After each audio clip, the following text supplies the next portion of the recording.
Synth Network.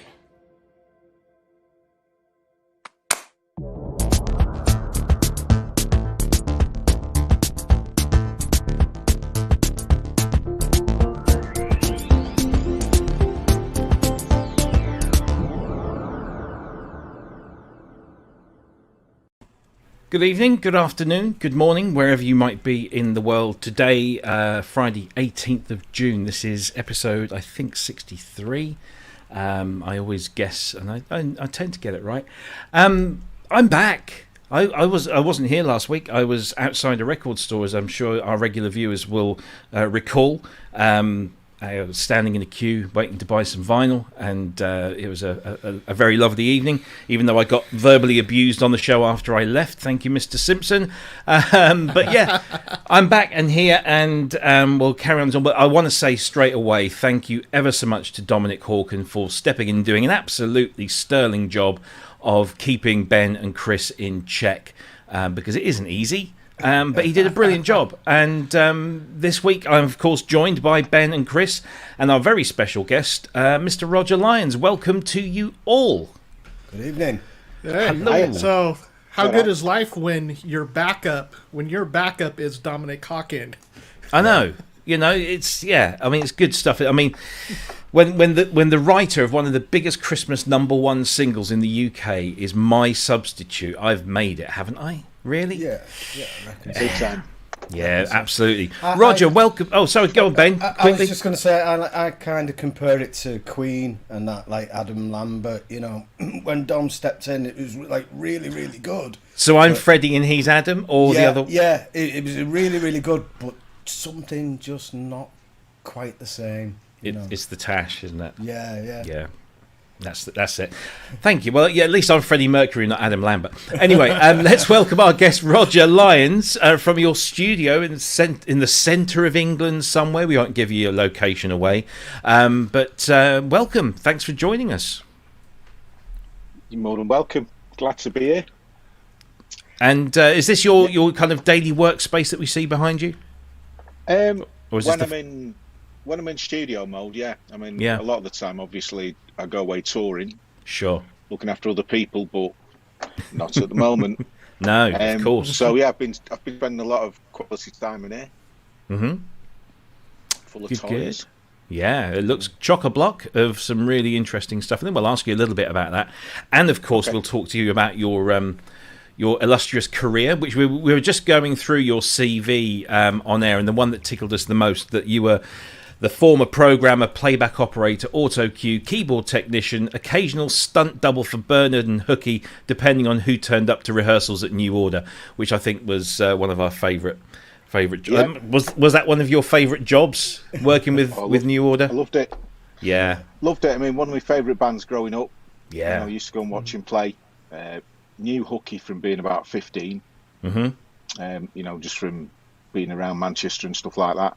Yeah. And then to be asked in my professional capacity to go and, sort their stuff out, basically, it was like, it was a big thing for me. Yeah. Yeah. And it's great. Yeah. Some of the best years of my life. I bet. Yeah. Very, very impressive. I mean, I'm a huge New Order and Joy Division fan, and me too. And I've met Hooky once or twice, and he is a lovely, lovely guy. Indeed. So very, very envious. But we'll talk to you in more depth about your career and what you've done and what you do and how you go about it and all the other stuff. But let's nip across the Atlantic Ocean and across the entire continent of the not the continent of the United States, the country United States, the continent of North America. Get my geography right.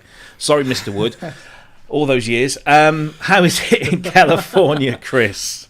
I'm exhausted now. That was a long 5,500 miles. This is true. Yeah, I'm doing well. It's been a busy week, but been getting stuff done, so I feel good about that. So tell you recently posted a video just the other day of like stage 2 of the ARP 2600 restoration. Oh yeah. Which I enjoyed. Yeah. You know, trying to get stuff reordered here so I can work on it. And then actually, it's not on the video. I'll put out another one in a couple of weeks or something. But I did get started on it though. So power supply is rebuilt and working well. Nice. And Good. So kind of the next stage will be the long one of like going through and seeing what parts I need for everything else. And now that's going to take a little while. But I want to get those ordered. Yeah, don't envy you that job, but well done. And if anybody hasn't checked it out, it's on Cryss's YouTube channel, Synthient Sound. Go and take a look at that. It's quite interesting, and be interesting to kind of watch that progress through to hopefully a satisfactory conclusion. Mr. Simpson, we troubled you last night, and you said, not tonight, Josephine. I'm busy doing stems, bouncing stems or something. Yeah. It's just... It's just a nightmare. I've got Sounds like the weight of the world is on your shoulders. Yeah, I've got to get all these songs all ready, you know, and we have like stems running in Cubase along with what we're playing, and I was like running stuff at rehearsals last weekend, and I thought that doesn't sound quite right now, so I've had to go back and edit loads of stuff and re-export it, and it's just a massive headache. So I reckon I'm going to do an all-nighter tonight to be ready for tomorrow's rehearsals. So I'm going to be in a stinking mood, which I'm sure the rest of the band are going to appreciate. I've got no choice. Well, yeah. I mean, look, just think about it. At the end of the day, you're going to be out, hopefully, playing gigs. Yeah. Yeah, but two of our gigs have been cancelled already. Right. Okay. We were on a festival, B Fest. It's called. Can you hear that cat again? We can, yeah. Yeah. He does it every week now. He wants to come in. He's regular, yeah. Yeah, he's outside the door. Wants to come in. Yeah. So we were supposed to be on B Fest. I mean, we were like really looking forward to that. Yeah. It was like in front of quite a lot of people, and it was the second gig that we would have ever have done together. And unfortunately, that's been put back to 2022 now. Oh, blimey. So I don't know. Yeah. I'm not even sure where our first gig is now. They've all got put back that much. Yeah. But it gives us a bit more time to get things right. This is true. Technical issues and what have you. And, just keep going. No, I've booked tickets to see a gig in the end of September. I booked those last year, I think, in the hope that 2021 might have just been, we're back to normal. Ha! Yeah. Little did I know. But I did book some tickets the other day for The Darkness, which is like an annual thing that myself and the wife go to.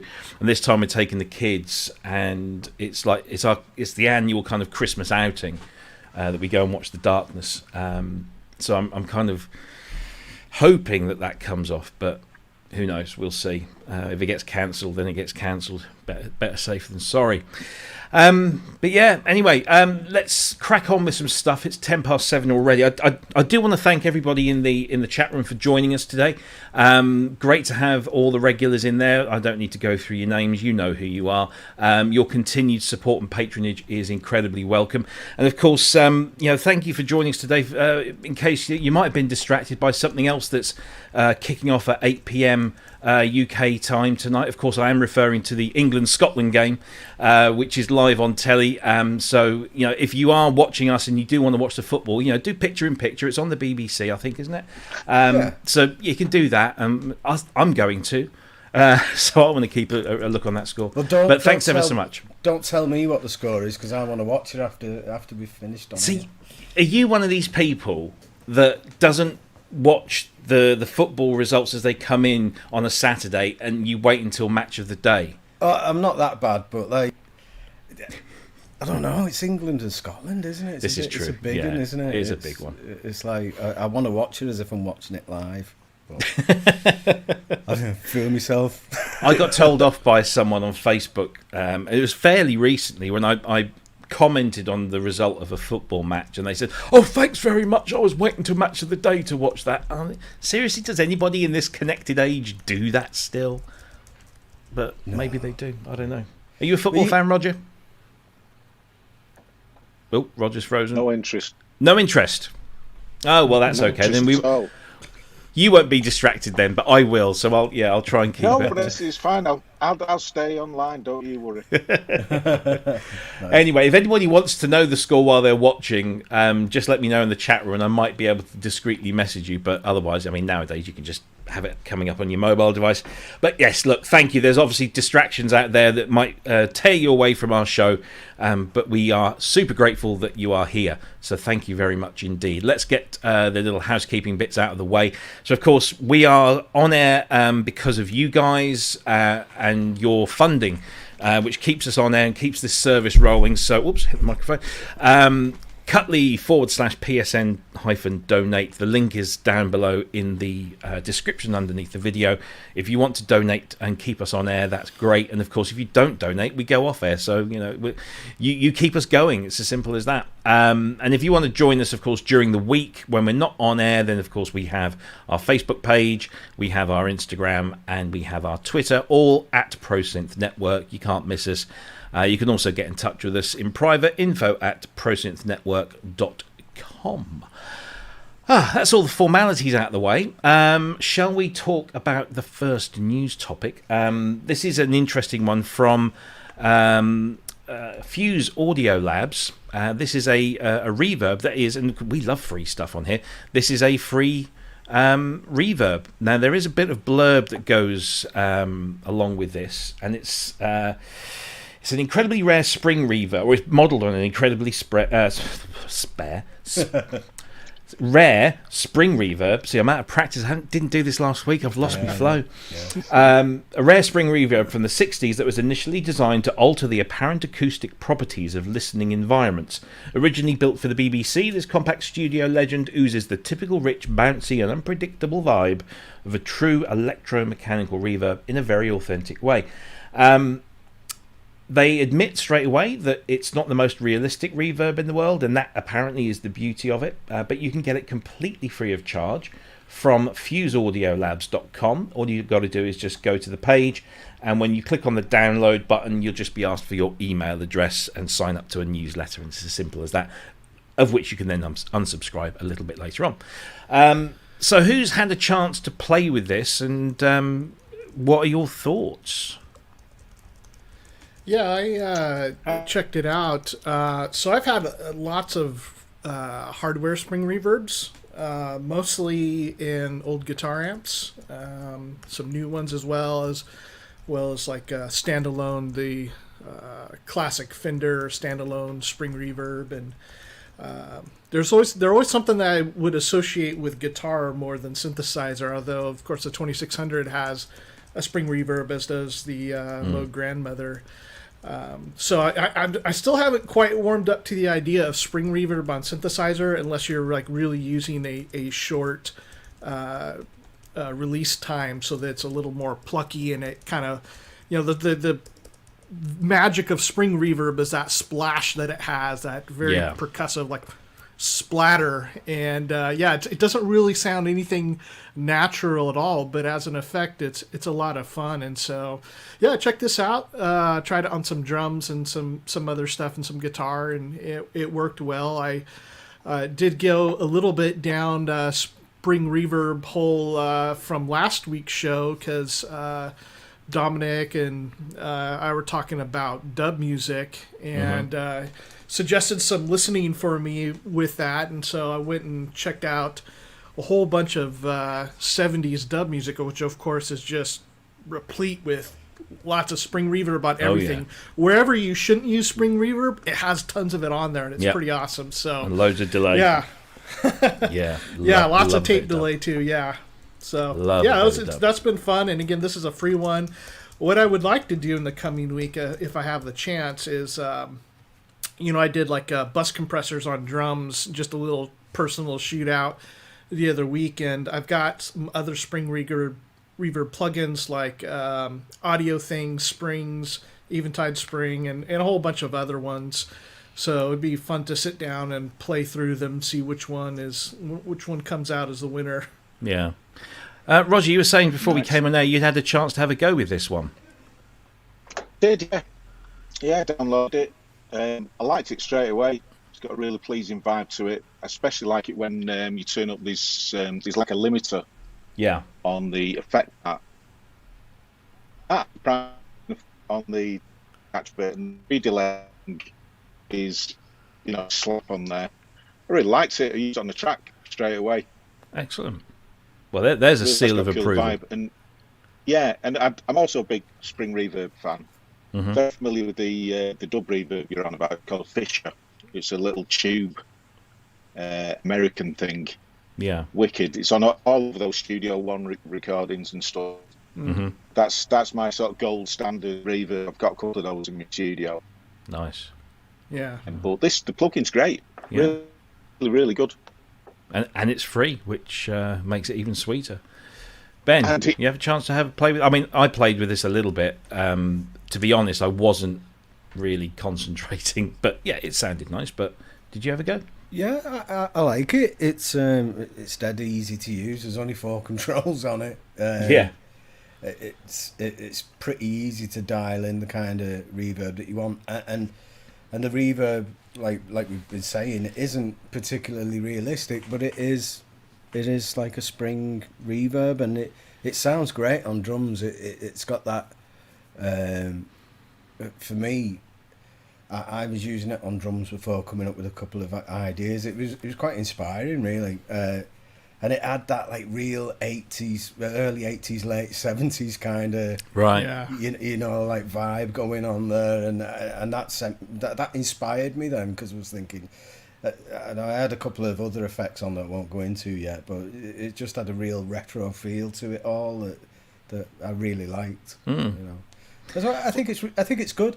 Yeah. I'm not sure if I'm right on the technicalities of this, but that limiter at the top, Cryss will probably know. Is that because it's like based on a real physical spring, so there's no way to shorten the time and that? You know what I mean? You can't say I want this spring to go for a short amount of time without actually limiting it in some way. Is that? Yeah, I mean, a spring reverb's an electromechanical device, so there's very limited control other than electronically.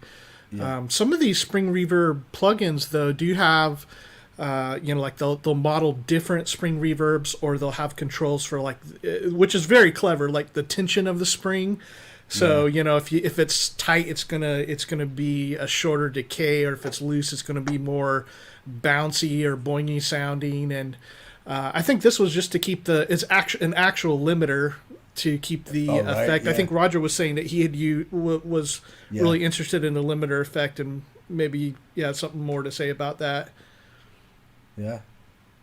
Yeah, I mean, it changes the sound quite dramatically. Like I say, I was quite surprised. It was like, oh, sneak a bit of this on. It's like it was bringing different elements of detail out in the effect. I think it's also one of those effects that works better if you're just sneaking a little bit of it in, kind of thing, rather than like having your mix set at 50-50. It doesn't sound that good like that. But if you're using a little bit of it, it's I heard it, liked it. Within 5 minutes, I had it on the track. Used it. Yeah, Lovely. yeah. Shall we have a listen? It's excellent for free. Yeah. Yeah. Let's have a little listen to this. The live drums. Assume you can all hear that well.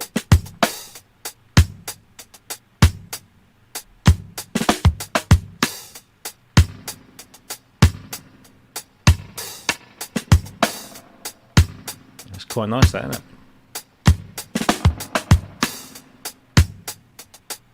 There you go. That's a little bit of Fuse Audio Labs. To give it its full title, it is the VREV 666. It's based on an original piece of equipment, and it's completely free of charge. You can just go to FuseAudiolabs.com and just look for the VREV 666, and you can pick that up for absolutely nothing at all. Let's talk about this next thing here. which is from IK Multimedia, who I was going to get really excited about today because my Uno Synth Pro has shipped from Modena, and it shipped out on Tuesday, and it was supposed to be delivered today by 6 p.m. And according to FedEx at the moment, it's still out for delivery by the end of the day, but according to the history, it's still stuck at Stansted Airport. So I have no idea what's going on there. But IK Multimedia, on the other hand, have released some new stuff, and one of these things is, if I can just find the link, here we go, Cinekinetik, which is an interesting package of mallets, fractured pianos, shipwrecked pianos, and more mallets. It's kind of like more of a kind of soundtracky thing.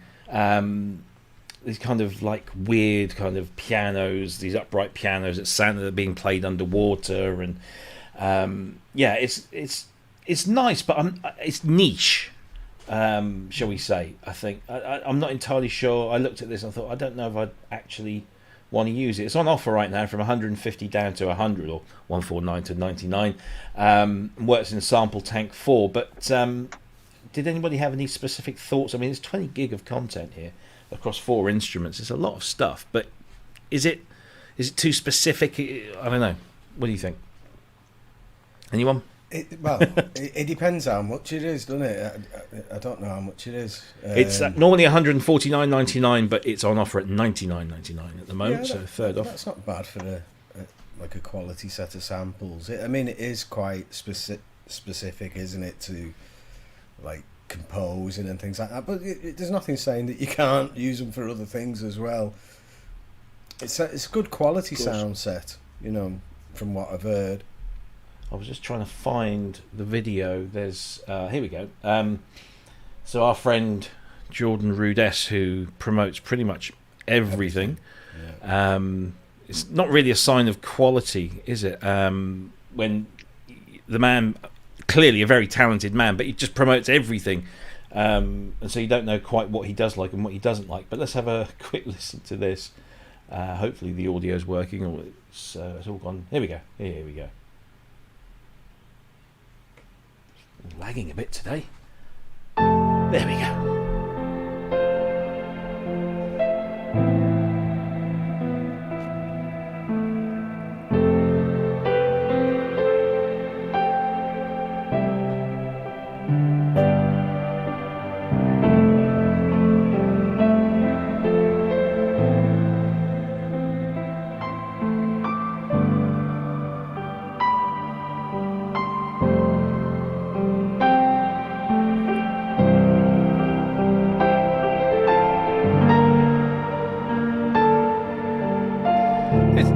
Quite a nice thing, isn't it? I mean, I'm assuming that is literally clean as it sounds out of the box. Yeah, it's quite a nice kind of inspiring thing. But I just think it's quite emotional. That it's brought a tear to my eye. Oh dear. It's the V-Synth XT in the background. Do you know? I was wondering when I was watching that. I thought Ben spotted that. He's getting a bit emotional. Oh no, yeah, I've no longer got it, and I miss it there. Yeah. One thing I would say about this library is, I think it overlaps with a lot of different things. I think you find a lot of things that are these kind of tricked out. It's basically a piano with some effects on it. Yeah. I think you get quite a few like that, and if I was aiming for something like that, I'd just get a piano and I'd put effects on it myself, or go through a synth, or I'm not for presets basically. Yeah, and it's a very preset-y kind of thing. I think once you've used the sound, you probably wouldn't use it maybe because it'd sound exactly like the last song. Yeah. There does seem to be the template. Yeah, there does seem to be a lot of sample packs geared towards cinematic composition, and I guess it's kind of a nature of the profession that we've spoken to people like Ty Unwin, who are on very tight deadlines and pull all-nighters so that they can deliver something at 9 o'clock in the morning. And if you can go to a library like this and just pick out a sound and that's the one and that'll fit, rather than sitting down and shaping your own stuff, I guess it's So that's where I kind of think it's quite a niche, Of course, yeah. niche type of thing. Chris, just for getting ideas down as well. You yeah, know, absolutely. By the time you've made that sound, you might have forgot what the idea was. But like, you know, if you can just pull it up, get it down, and then maybe later, refine it a bit more to what you want to do.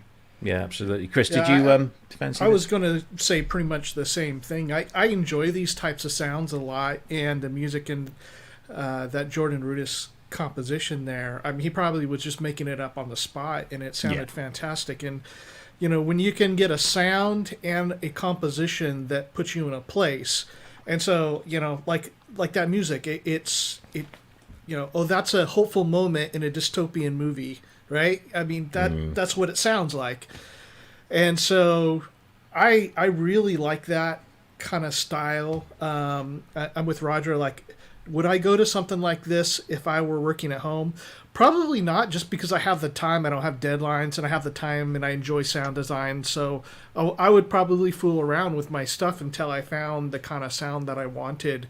And then you have a certain satisfaction of doing it yourself. But yeah, if you're under the gun, you know, as you were saying, Robbie, like as a especially doing film and TV type stuff, something like this would come in quite handy. In fact, you know, my wife and I watch a lot of sci-fi, and a lot of the modern sci-fi, it's funny, I mean, we're watching and we're into it, and I start hearing sounds that I recognize, like, oh, I know what that preset is. Yeah, there's Omnisphere again. Yeah. There's that Omnisphere art pluck tone, and but the funny thing is, like, you know, 99.9% of the people that watch the show are going to have no idea, and they're going to enjoy it, and that's the important thing. I mean, it'll be us, you know, weirdos of the 0.1%. They are like, oh yeah, I know what that is, or that's such and such the synthesizer or piano, or. That's it. Now, I had a very, very limited experience in soundtrack recently, and it was, you know, you are under a deadline, and I sat here just flicking through presets on the synth until I found one that just kind of did what I wanted. There was no messing around. I had to get this thing done by, like, you know, whatever it was, 9 p.m. or something.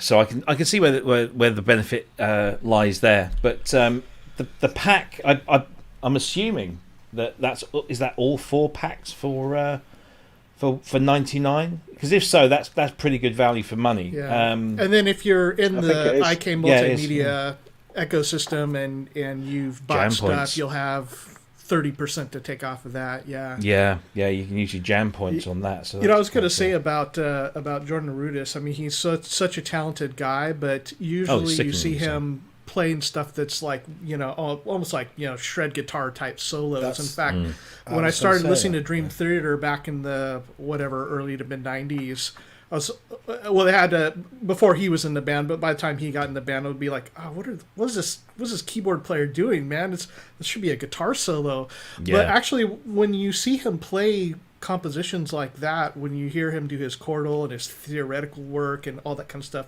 you just realize what a brilliant player he is. Oh, the guy's a genius, no doubt. And you know, the work that he does with other companies developing products. I mean, we've mentioned a few products over the years, over the last year or so, and it turns out he's behind it, or he's funding it, or he's consulting on it, or, you know, so he's in and out of it. He's kind of like a modern Rick Wakeman in a way, in terms of his playing style. You know, he has that kind of shredding playing style, but also can do the classical, you know, stuff. He's very talented man. I did and think, of course, like, I'm sorry, when it first came on, I thought, oh no, not Jordan. I'm not going to be able to tell what it sounds like, because it's going to be like, you know, it's like I'm not going to be able to focus on a section of the sound long enough to tell whether I like it or not.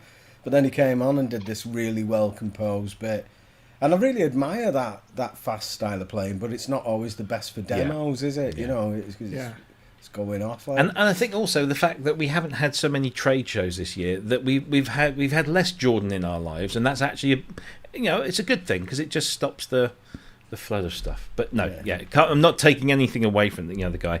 And it was a nice demo. But let's get back. IK Multimedia Cinekinetik. It's normally $149.99. It's down to $99.99. You get all 4 of those packs in that package. It's 20 odd gigabytes of sample data that you can play in Sample Tank 4, I think. Yeah, I just want to point out something that's kind of funny and nerdy. Like, so the name Cinekinetic, Cine and kinetic are both coming from the same Greek word and they have the same meaning of movement. So it's kind of funny that it's like a little redundant. Yes, indeed. Right, so we can't avoid this anymore. There has been some news from Behringer. Let's start off with the first one. So I posted this as soon as I saw this. I threw this up in the group, and I thought this is actually something new from Behringer, something new and ingenious. And hey, let's share this with the group. Within 5 minutes, I was told, oh no, that's a copy of something else. This is what it is. This is Brains.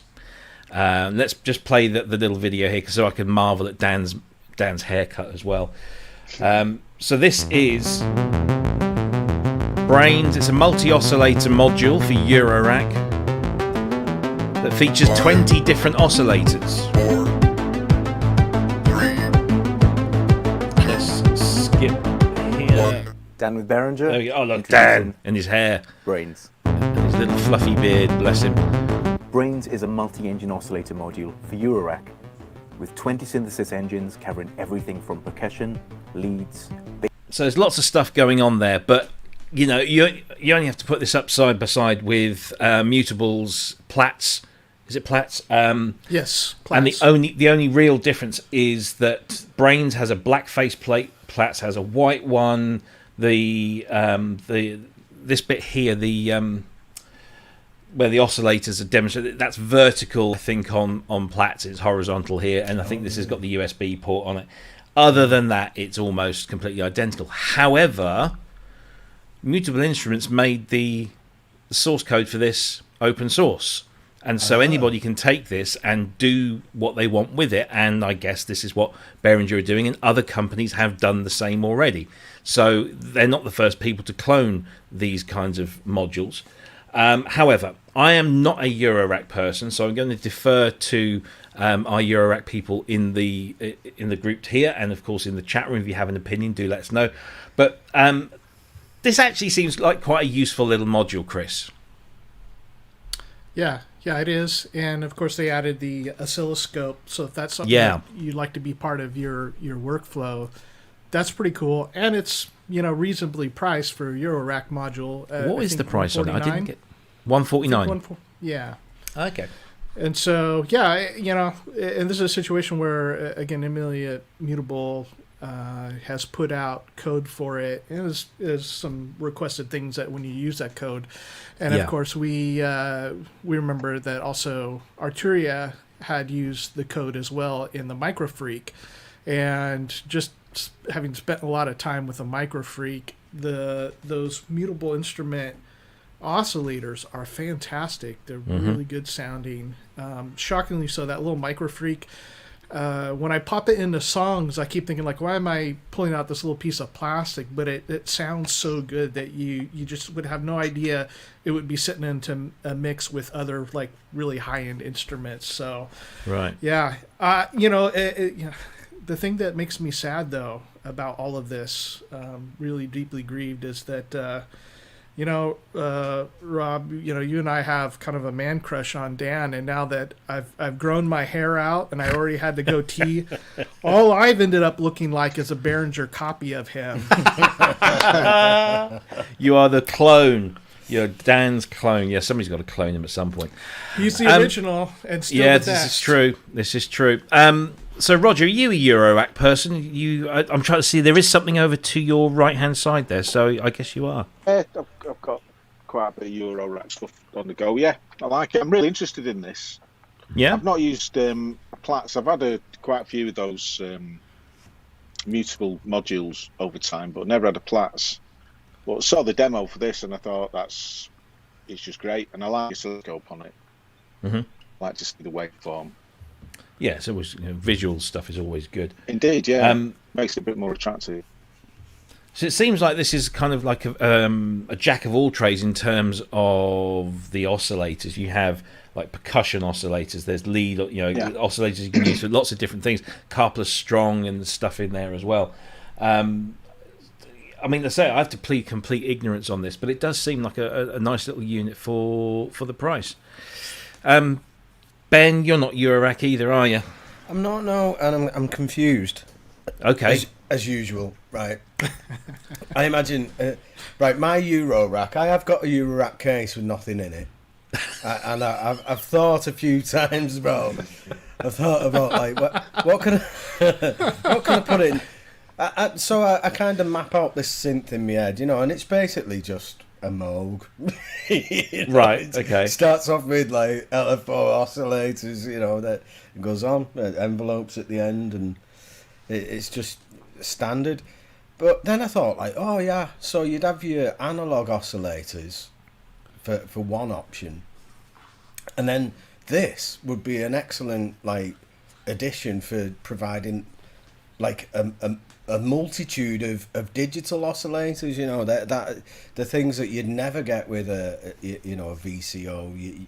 You've got some formant stuff going on in here, all kinds of weird generation stuff. Yeah.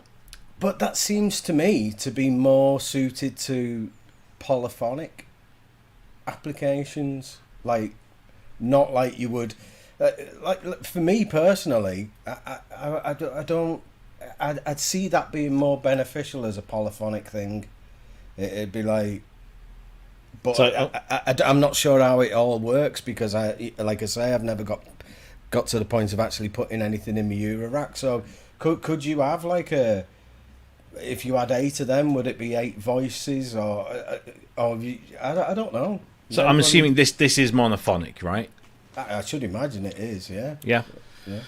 I mean, that's one of the exactly the same thing. Yeah. I was just wondering if there's any way, if you've got a few of them together, that you can, like you can do the Roland boutique things. If you had more than one together, it adds the voices together and makes a composite polychain unit. Yeah, exactly. I was thinking that about this. It'd be, I mean, it's a great idea to have a polyphonic version, but I could see myself having 4 of these in a little rack and sequencing them. It was like a little that cover quite a lot of bases. You get a little drum kit in there, easy. 4 monophonic voices, and I think the models that are in there sound great. Yeah. Well, I watched the movie all the way through, and it was very, sonically. The Microfreak has 4 voices. It's paraphonic, but it's a little better than, like, paraphonic on a regular analog synth, because I think it uses digital control over the VCA. But I mean, in a poly configuration, playing something with even 4 notes sounds really good with that architecture, and with the all the different algorithms they have on here. They have all the Platts algorithms plus, I think, 5 extra or something that Behringer has put in, and Arturia did the same thing, and it's radically versatile. So I mean, if you had, like, again, 4 or 8 of those or whatever in a rack, I mean, you could be doing drums and bass and your polysynth stuff and your leads all together, all using different oscillators, and it would be very full sounding. Yeah. I do like the way that they've actually used our show in the description here. 4 knobs for everything. Whoa! Sorry, couldn't resist. And also, of course, the lovely Anna here, and just have to zoom in on her a little while. So there you go. Brains, $149.99 apparently. I believe it's out now, or coming very soon. So get your orders in if that floats your boat. But nice, kind of a nice thing. But there was another thing that came out from Behringer, or should I say, it was announced by Behringer. And I'm going to throw this one in here now because this actually did excite me a little bit, because I am a fan of the original. Of course, it had to be something that was cloned off of something else. But they seem to have done, certainly on the face of it, they seem to have done a fairly decent job on the LmDrum, or the LmDrum, where there's been some lovely memes coming about out of this. But on the surface, it looks yeah, it looks like the machine that's inspired it, obviously with slightly more modern rubber pads, and it has the screen and the what do they call it? The wave shaper, is it? A wave designer, sorry. Yeah. Wave designer, and the analog filter in there as well. But it claims to be a hybrid 8-stroke 12-bit sampling drum machine. Has the look and the feel there of the original LmDrum. On the back, there are separate outs, which is always a nice thing. But lots of people have been saying, "Oh well, they're 3.5 mils, not 6.4s or whatever." I guess you got to compromise somewhere, but at least it's got them. I mean, I remember when the Uno drum came out, everyone was saying, "Oh, it hasn't even got 3.5 mil separate outs." Well, now here's something with 3.5 mil separate outs, which I think is kind of the standard nowadays. I think, is it the Drum Brute, Arteria Drum Brute has the same kind of thing going on. But I'm really excited about this because I'm a huge LmDrum fan, and I've got the plugin. I've got the Ali James plugin, which does a superb job at emulating it, because it emulates all the things that made the LmDrum very unique. The slight delay in the hi-hat sample, the snare sample, that gives you that feel, that LmDrum feel, and that sound, of course. I might actually pop my Behringer drum machine cherry with this one, if it sounds the real deal. But it'd be interesting. Now, I posted the thing on the Facebook page yesterday or the day before, saying that the current owner of the intellectual property, Mr. Bruce Forat, I assume the sound you can hear if you listen closely is him phoning his lawyers, because he owns like all the intellectual property rights to Lin. He bought them all out when Lin went under, and has been maintaining and developing LmDrums for many, many years. So I don't know if this if that will fall foul of that, or whether they've skirted around it, like they normally do. But any thoughts, Roger? You have in your many years experienced LmDrums, and does something like this appeal to you, or are you happy with the plug-in, or what? No, I want one straight away. Oh, there you go. I really do. I used to have an LM one, and it's one of those things that disappeared over the years. Yeah, and I'd love to get something similar back. I mean, what's not to like about that? Very it looks true. Amazing. Yeah, it does. Yeah. It has. I mean, I've got other things that can take samples. I mean, I'm a big fan of the TR8S, and you can stick samples in this, but yeah, this looks a bit more accessible, especially display on there as well. I mean, I don't mind companies cloning things as long as they bring something new to the game. If you're just doing a one-for-one, kind of rip-off. But Behringer always do tend to add something new to it. Sometimes it's subtle, sometimes it's quite different. And with this, I guess, with the addition of the wave designer and the fact that it says it's a sampling drum machine, so therefore it must be able to sample itself and then process it through whatever they've got going on under the hood. I don't know. That's the interesting thing there, though, isn't it? Because it's got like I presume it's a mono input, or it's got some way of taking a stereo jack, but I should imagine it's a mono input with it only being like 12-bit. Yeah. But they've got like, it's like really difficult to put like 32 meg in something these days, Yeah. So it's going to have like 64 gig of memory in it or whatever, it's going to, I don't know if it takes SD cards or what. Are you going to be able to sample big samples? Who wants long 12-bit monophonic samples? No, yeah. It's like there's no use for them, but I don't know how they're going to apply that like modern technology to old techniques. Yeah, I mean, that is one of the things with like vintage drum machines particularly, and synthesizers, is the limitations of the technology force you to become really creative with it to get some good stuff out of it. But yeah, I'm just dead keen to have something that looks like a LmDrum. Because every time I go over Simon's, I see he's got the LM1 and he's got the LmDrum. And it's just like, they just look. I mean, I would just have them on the wall to look at. They are lovely looking things. And they're very evocative of an era. But to have one to actually play with. Yeah. I just want to. I want to see it in action. I want to hear it because of course that's the real proof in the pudding. And if they've nailed the sound and they've nailed the groove, because that was obviously one of the big things with it, wasn't just the sounds, it was the groove.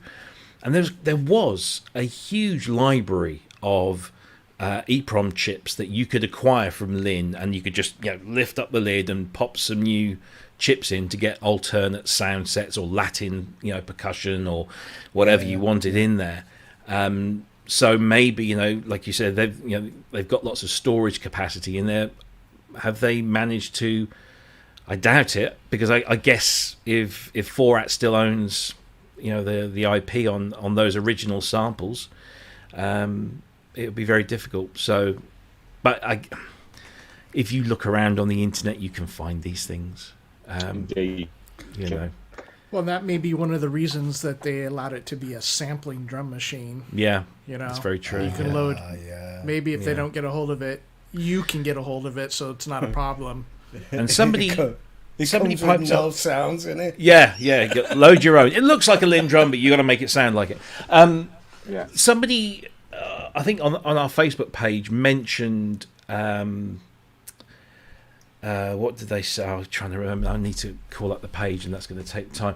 But yeah, I mean, there's some, lots of. It's the typical kind of Behringer thing, they're ripping somebody off.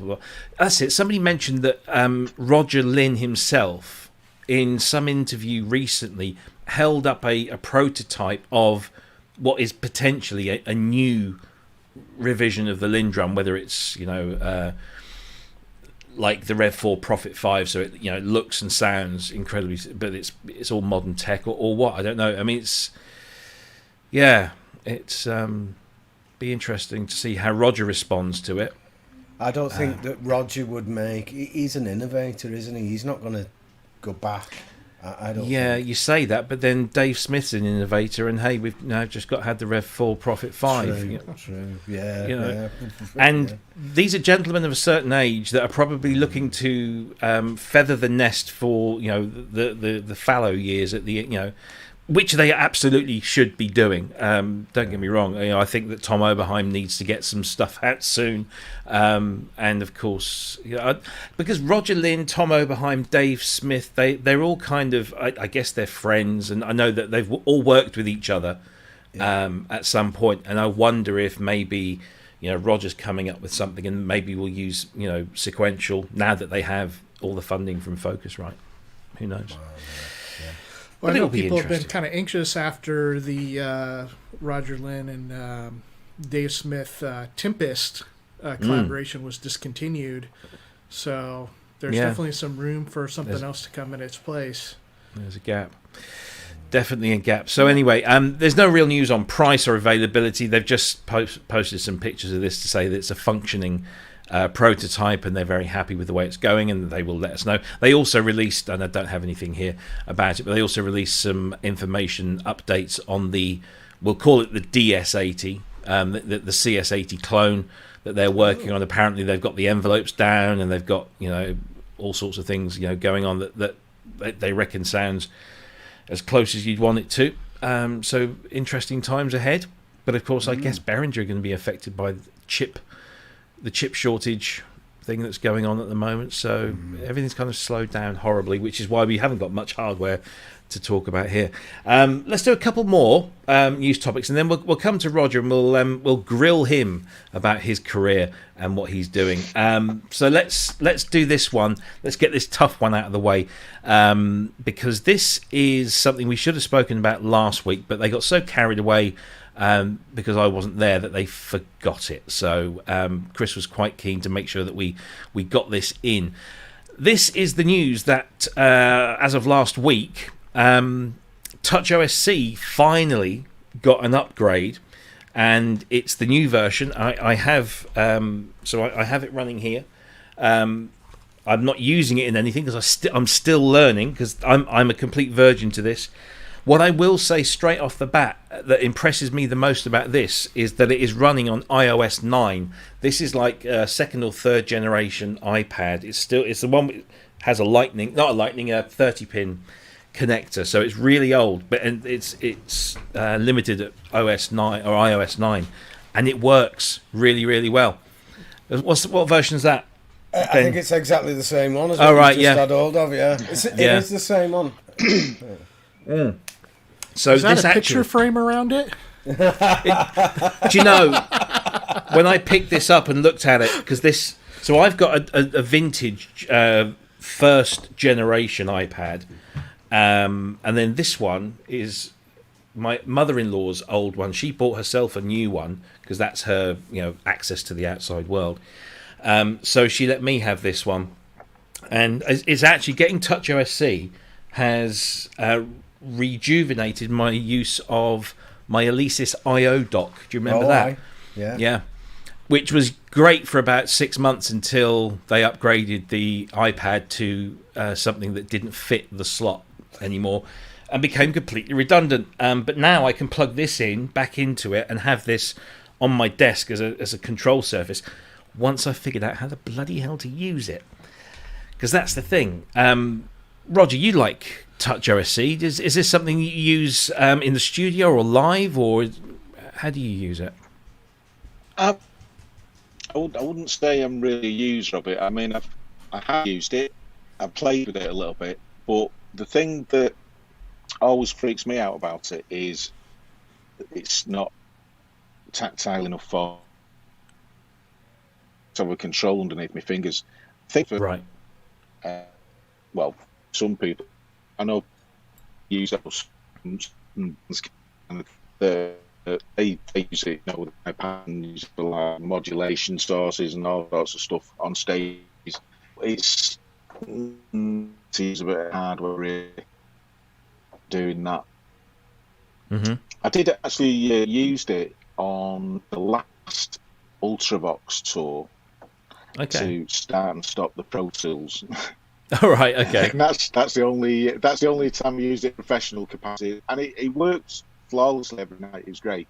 Yeah. But I think I was just scratching the surface of it. Sure. I mean, now it's been updated a little bit. iPad Pro, and probably get a little bit more use of it now because you can have like a bigger model on there rather than just having right. Yeah. Ben, did you get a chance to mess around with this? I know you and I were both kind of struggling with it. Well, yeah, but I've not really got much excuse because I had the old version of it. I didn't tell you that before. And I remember using that for a short while, and then it seemed like I thought, oh, this is brilliant. I can use the iPad to control stuff in my studio. I can, and at the time I was in like a shoebox studio, so I don't know where I thought I was going with this iPad. It was like take like one step to the side and then like press it instead of pressing the key in front of me. But you know what it's like. I needed it, so I got it. And then like Logic brought out its own remote app. Yes. And then Steinberg brought out their own remote app. So I ended up like going with them. And I can't remember what I did to actually get it working in the first place. But it's a lot more versatile than just a DAW controller. You can use it to control all kinds of stuff. It's a little bit like... what were they called in Cubase? The old versions of Cubase, like Mixer Maps or something they were called. Oh, right. You just create a button. You'd have like this like GUI thing, and you drag buttons on and assign them to different tasks. It's a little bit like Main Stage is kind of like the supercharged version of that. But I presume it works that way. You configure, you drag bits on like Lego, and you make it go the way that you want, and you assign it to a certain CC, and then that works and that everybody's happy. But I just can't. I've loaded in templates, and I can't even get to the point where they work. I'm always in design mode. Like if I try and click a slider, it shoots off the screen. So I had exactly that problem, right? I had exactly that problem. Let me just bring this up here. So yeah, there's my thing, and that's actually in the what they call the play mode. So you're talking about having it in that mode. Yeah. I couldn't get out of that mode. if you look at the top, I'm trying to hold this out. Yeah. If you look at the top here, there's a play button. Ah. And you press that, and then it goes into the mode, and then you can actually start using it. I don't think I've got that play So button. I've got one step further than you. I've actually figured out how to get it into that mode. Now what I need to do. Oh, you know what? Right, can you put it on me a sec? Yeah. You know what I've been doing? Look, I've got it on my phone. I have got an iPad and that. Right, I didn't turn it sideways. Yeah, and so there's I the never button. saw the play button. I never saw that. There it is. I'm in there on a drum machine. There you go. Oh, nice one. Sorted. Yeah. Sound. So I got as far as that, and then I was following the instructions on the website, and it says that you download the Bridge application, which I've done, that's running, and then you download the there's another application that they have. I think it's Protocol, I think it's called. And you have that running, and then you choose the correct connection settings on the computer and the correct connection settings on the iPad, and then you can start doing this, and you'll see all the messages coming through on this Protocol app, and you know that it's connected and it's working.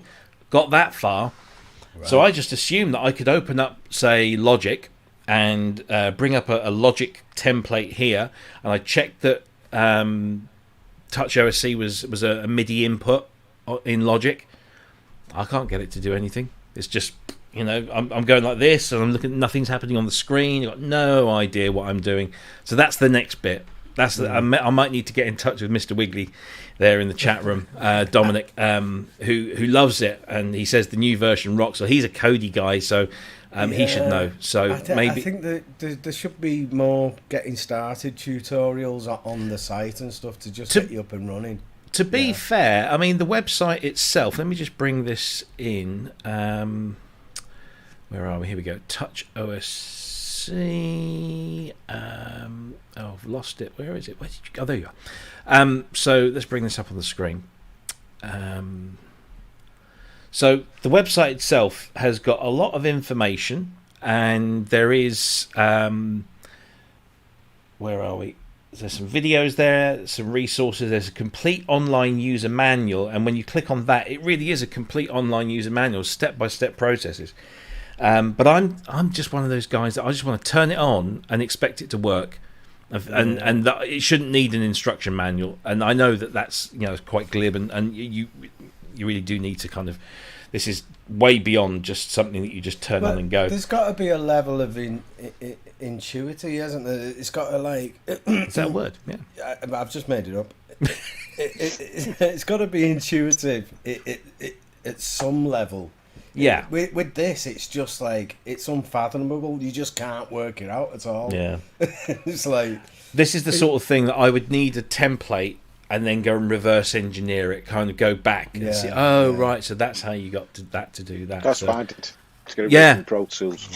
Yeah. So it's generally how I do things is figure out go that way rather than forward. So sorry, Chris. Just to pause for a second. Now I don't have this, and my hopes of getting you guys to help me with it have diminished.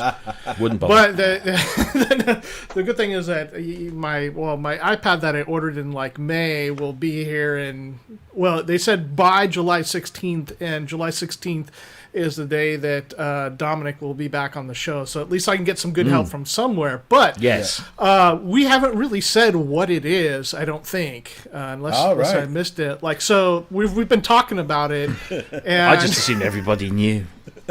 Yeah. So this, maybe you guys can give me a better explanation of this, because again, I'm the one that hasn't used it. But this is an application that will go onto an iPad or an iPhone, and it's will allow you to connect to your computer and your DAW in order to control different parts of applications or your plugins from the iPad as a controller, right? Yeah, so basically it's a cross-platform thing. So you can have it on iPhones, iPads, Android, Mac, Windows, Linux, Raspberry Pi. There's a whole bunch of stuff. It's multi-platform, properly multi-platform, and it's what it allows you to do is to create customized control surfaces that can be then used to control anything that responds to MIDI or OSC data. And OSC is this, I forget, it was open something or other. So as long as you can establish a connection between these devices, either using MIDI or OSC, then you have a custom designed control panel, and then you can say, I want this rotary or this fader or this button to send this message, which will then activate something down the line. So yeah, on the surface, it's quite simple. Obviously, you would need to understand, for example, if you were programming a surface for the Cobalt 8, for example, you would need this, the list of all the CC numbers and the functionality, so you can do all of that. But once you've got it down, I mean, I suppose you can start off with kind of generic templates and then customize from there. But yeah. So is this done over Bluetooth or Wi-Fi or wired connection? I think all of the above. It's not wired. I think you can use. You can use Bluetooth MIDI, definitely. Yeah. Yeah. And it works over the UDP and TCP protocols using OSC. So you can use wireless MIDI. You can use MIDI over USB. Yeah, I mean, it really does cover all the bases. And then I would assume that you are able to set up your own custom templates in it. So I want 4 sliders and 6 knobs and 3 switches or something. And that's where it really comes into its own, I think, because I love things like that. I love having something that only has the buttons on it that I use. That's the way forward for me. Cool. So I was just looking. So I really should get some technology here to better share this on screen. But that's your kind of your template designer, and then if you hit the plus button there, doing this upside down doesn't really work that well. So you get a drop down list of, you can have. A box, a button, a label, a fader, XY pads, radials, encoders. So let's say we put an XY pad in, so it puts the XY pad on there, and then you can resize it and move it around, on the thing, and just build up your surface with all your controls on, and then each of those controls then gets mapped to something. Cryss had a template for the Sensal Morph that as soon as I saw it, I thought, oh god, it's like a physical version of TouchOSC. It had a similar type of like encoders and stuff on it. Yeah, it's the music production overlay. And I was thinking about that too as we were talking about this. I mean, the advantage is it does have, a somewhat physical form to it, but as Ben was saying, like, it is what it is. Although with the Sensal they have the developer overlay that's clear, and then you could actually make a scribble on a piece of paper or however you want, stick it under, program it, and you could do everything that this would do, but on a Sensal Morph. I'm wondering, I don't know if it actually does it, but getting back to the aspects of me liking, like a physical controller kind of thing. I'm wondering if you've managed to implement any haptic feedback you get. Haptic feedback would be. I don't know if it's included in it. That should be a thing. That would be really good, yeah. Yeah, I'm just kind of looking through. Make it usable clicking as you turn it. Yeah, that would be interesting. I'll have to look into that. But I mean, not why not? Yeah, exactly. Or maybe that's something that's coming down the line. Yeah. But I mean, let's be honest. I mean, you do need a device already, so obviously there's that kind of cost involved. But most people have got either a phone or a tablet, or maybe if you're using it on a MacBook or something. The cost of it is $9.99 for the app if you want to use it on iPad or iPhone or Android. The desktop version is like $16.99, and then all the other kind of ancillary tools like the bridge and protocol and all that, they're all free anyway. And there seems to be a large community of people sharing templates, so it's not a massive investment at all when you consider the wide range of uses that you could have for it. Which is I even thought maybe there might be a way of using that to help control this, the whole studio thing, but unfortunately StreamYard doesn't as yet respond to those kinds of things. But Yes. Well, there you go. That's TouchOSC. Any more questions, Cryss, on that? I mean, we can't help you really, but No. Well, you know, just one comment in that I would expect, and I certainly hope anyway, that like over the next 5 years that we see a lot more done in terms of controllers, either through the, you know, if you already have an iPad, then like you said, the investment is not very much at all. I mean, this is a great way to have some more control. But also would like to see, again, more in the way of physical controllers for everything else and a bigger variety. I really like the idea of those. I always forget the name of those little blocks that magnetically stick together that Cryss Synthient uses. Like that kind of stuff for, and they have applications for music, for, you know, working on video and a whole bunch of other things that, you know, and then to see things like the we just covered the SSL controller, like for their plugins. If we can see some things that are like these different products, but are a little bit more versatile than they've tended to be. I mean, TouchOSC is very versatile, but I mean, you know, if you can control a lot of things, if you can configure them, this would be an interesting marketplace to see expanded. I'm certainly hoping that more manufacturers will get into that market, because there's been very few choices as far as what's available, you know, for the longest time that, you know, DAWs have been in use. So this would be nice to see that part of the market open up. Yeah, and I think TouchOSC has been around for a long while, and I think Don was saying on the show last week that he was like coming up with some kind of alternative, and then all of a sudden they dropped this new version, so he's like his prayers were answered. But yeah, I mean, Hexler.net, HEXLER.net, and then you can go and experience TouchOSC for yourself and see if it's what you want to do.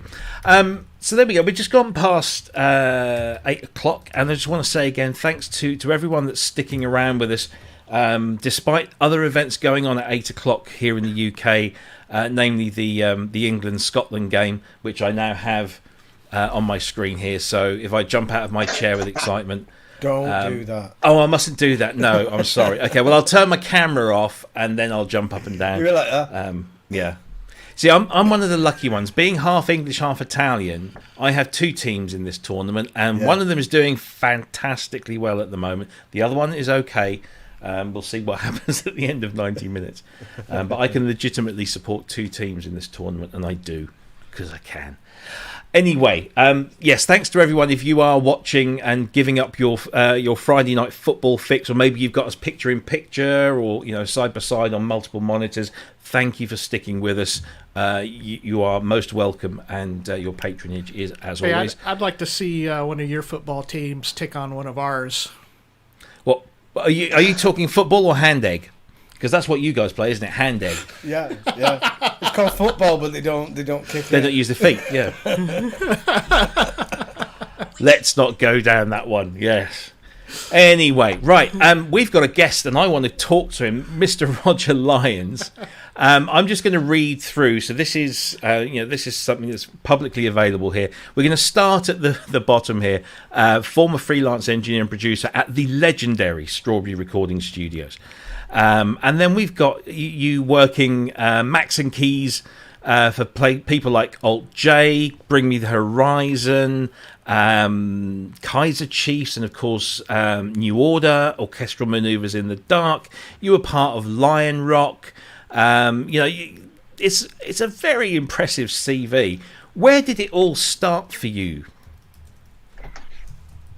Tricky one.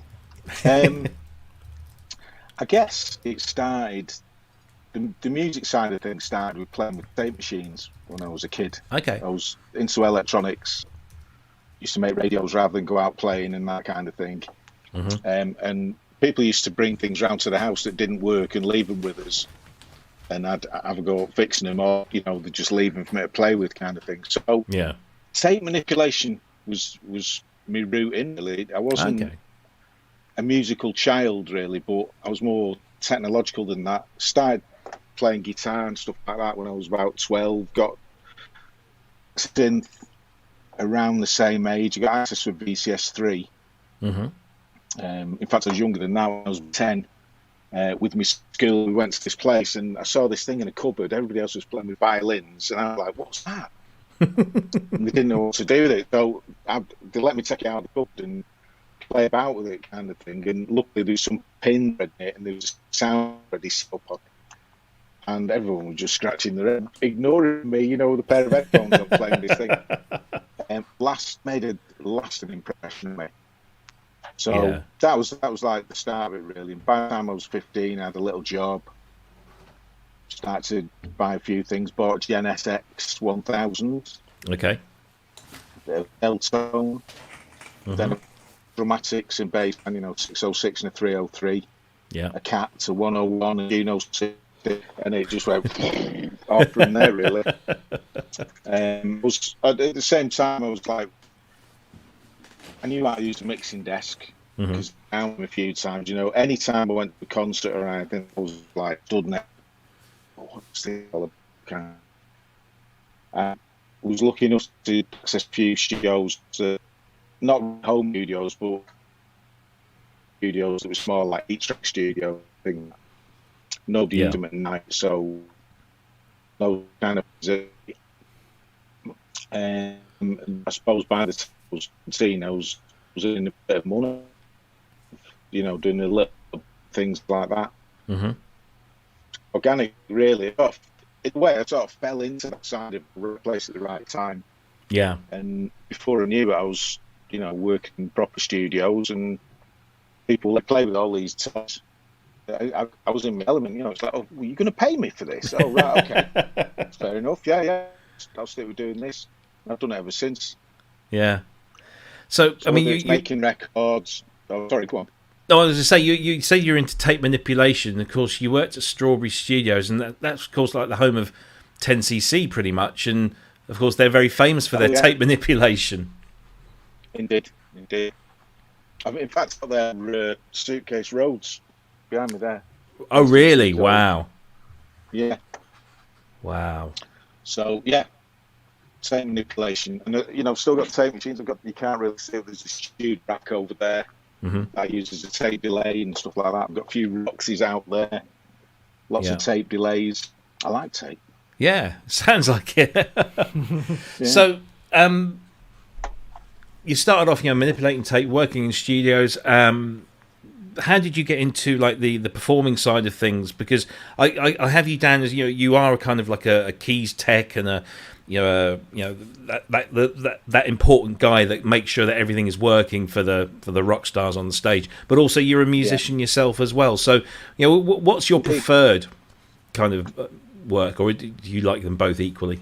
I like it all. I really do like it all. Yeah.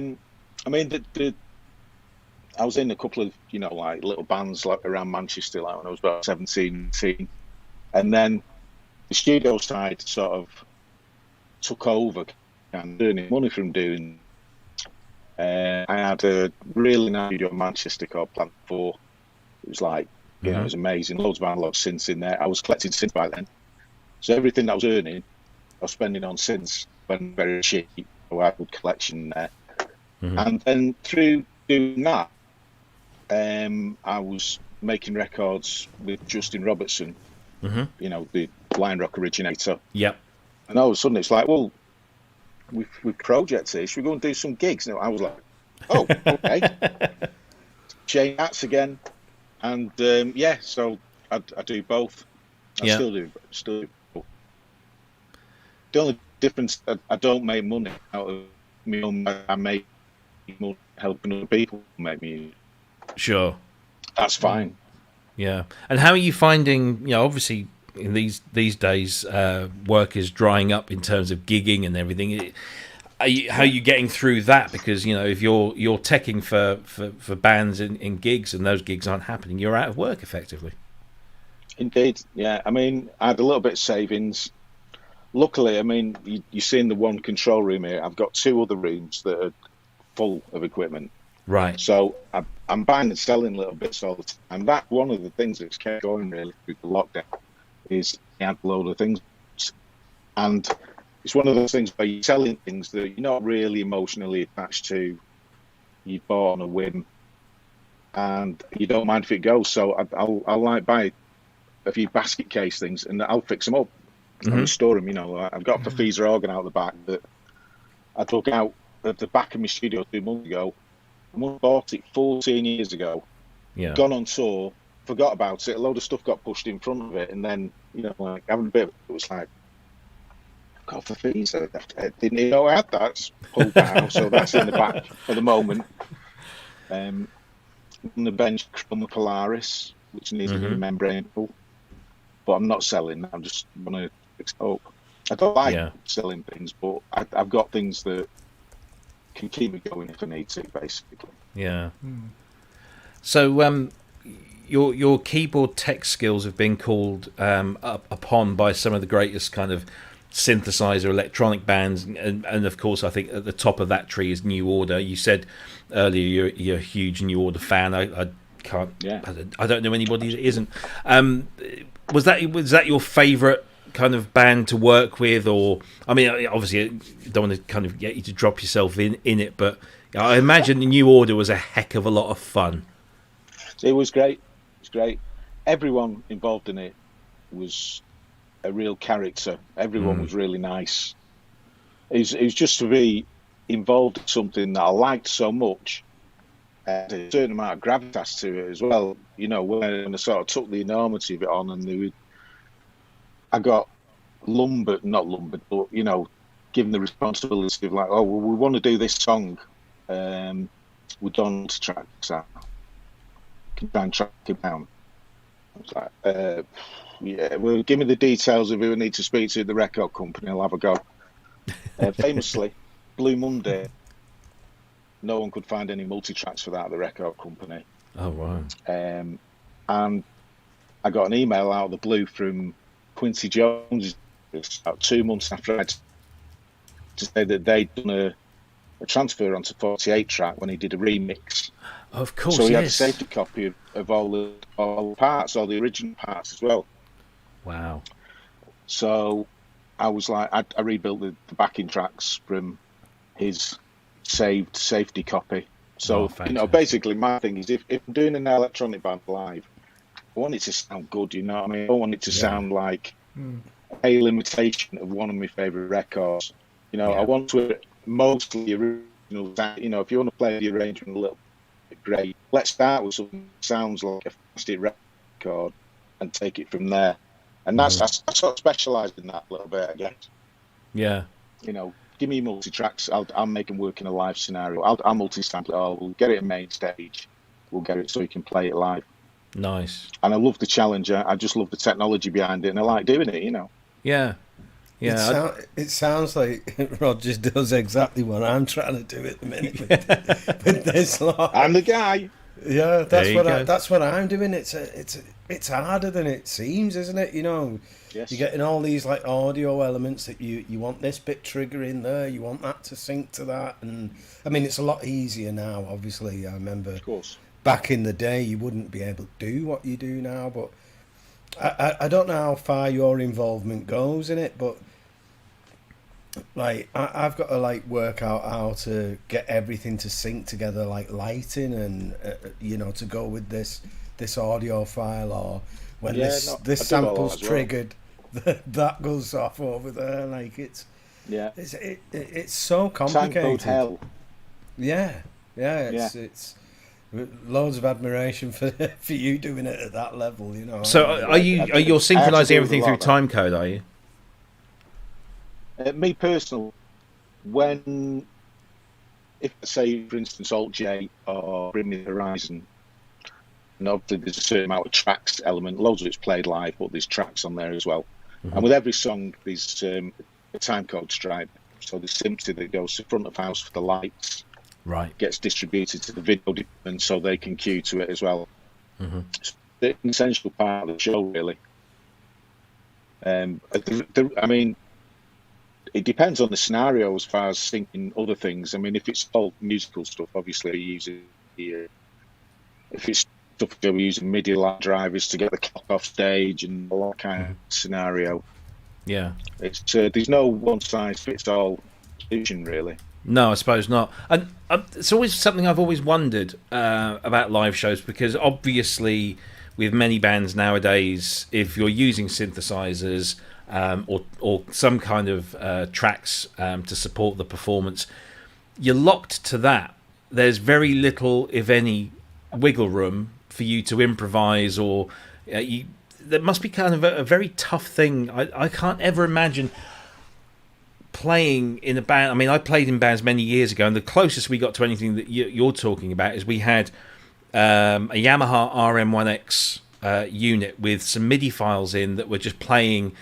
We used to do cover versions, so if you imagine Our House by Madness, so the piano and the brass were all coming out of the RM1X and samples on the S6000, and that was it. We couldn't, if the mood took us, we couldn't stop mid song and kind of do like an instrumental breakdown, or those songs were just like beginning end, you can't deviate. Is that the case with virtually everything that you do nowadays? It's really, I mean, obviously you can use like Ableton and things like that and start cutting things up on the arrangement, have it so that the arrangement's flexible to certain extent. Or if you're playing tracks back in Logic, you can have a certain part of the song where effectively you can hit C, it'll go into a cycle, it'll keep going round. Mm-hmm. Like doing it live. Yeah. A lot of the time when I was working with New Order especially, we'd just do a version of the backing track that was 10 minutes long. Right. And have last 30 song cycling round or something appropriate that they could jam over. Yeah. Right. Yeah. I mean, with someone like Bring Me the Horizon, for instance, there's no way they're going to deviate from the arrangement because it's a show. It's a big show as well. There's flames going off. There's pyro. There's dancers. So if somebody decides to go, I'm going to chuck another solo in here, that really would put a spanner in the works. You know what I mean? There'd be dancers going, whoa! What's going on? It's the same again. You engineer the solution to build that into it, kind of thing. So if you needed certain things to loop round, I'd find a way to do it, basically. Yeah, because I remember I was at the GeForce studio many years ago, and Dave Spears said, you want to look at this, and he brings up a Pro Tools session of an Underworld track. And basically, I mean, Underworld, I think I've seen them live once, and it's a spectacular show. But Rick is pretty much playing the faders rather than playing any instruments.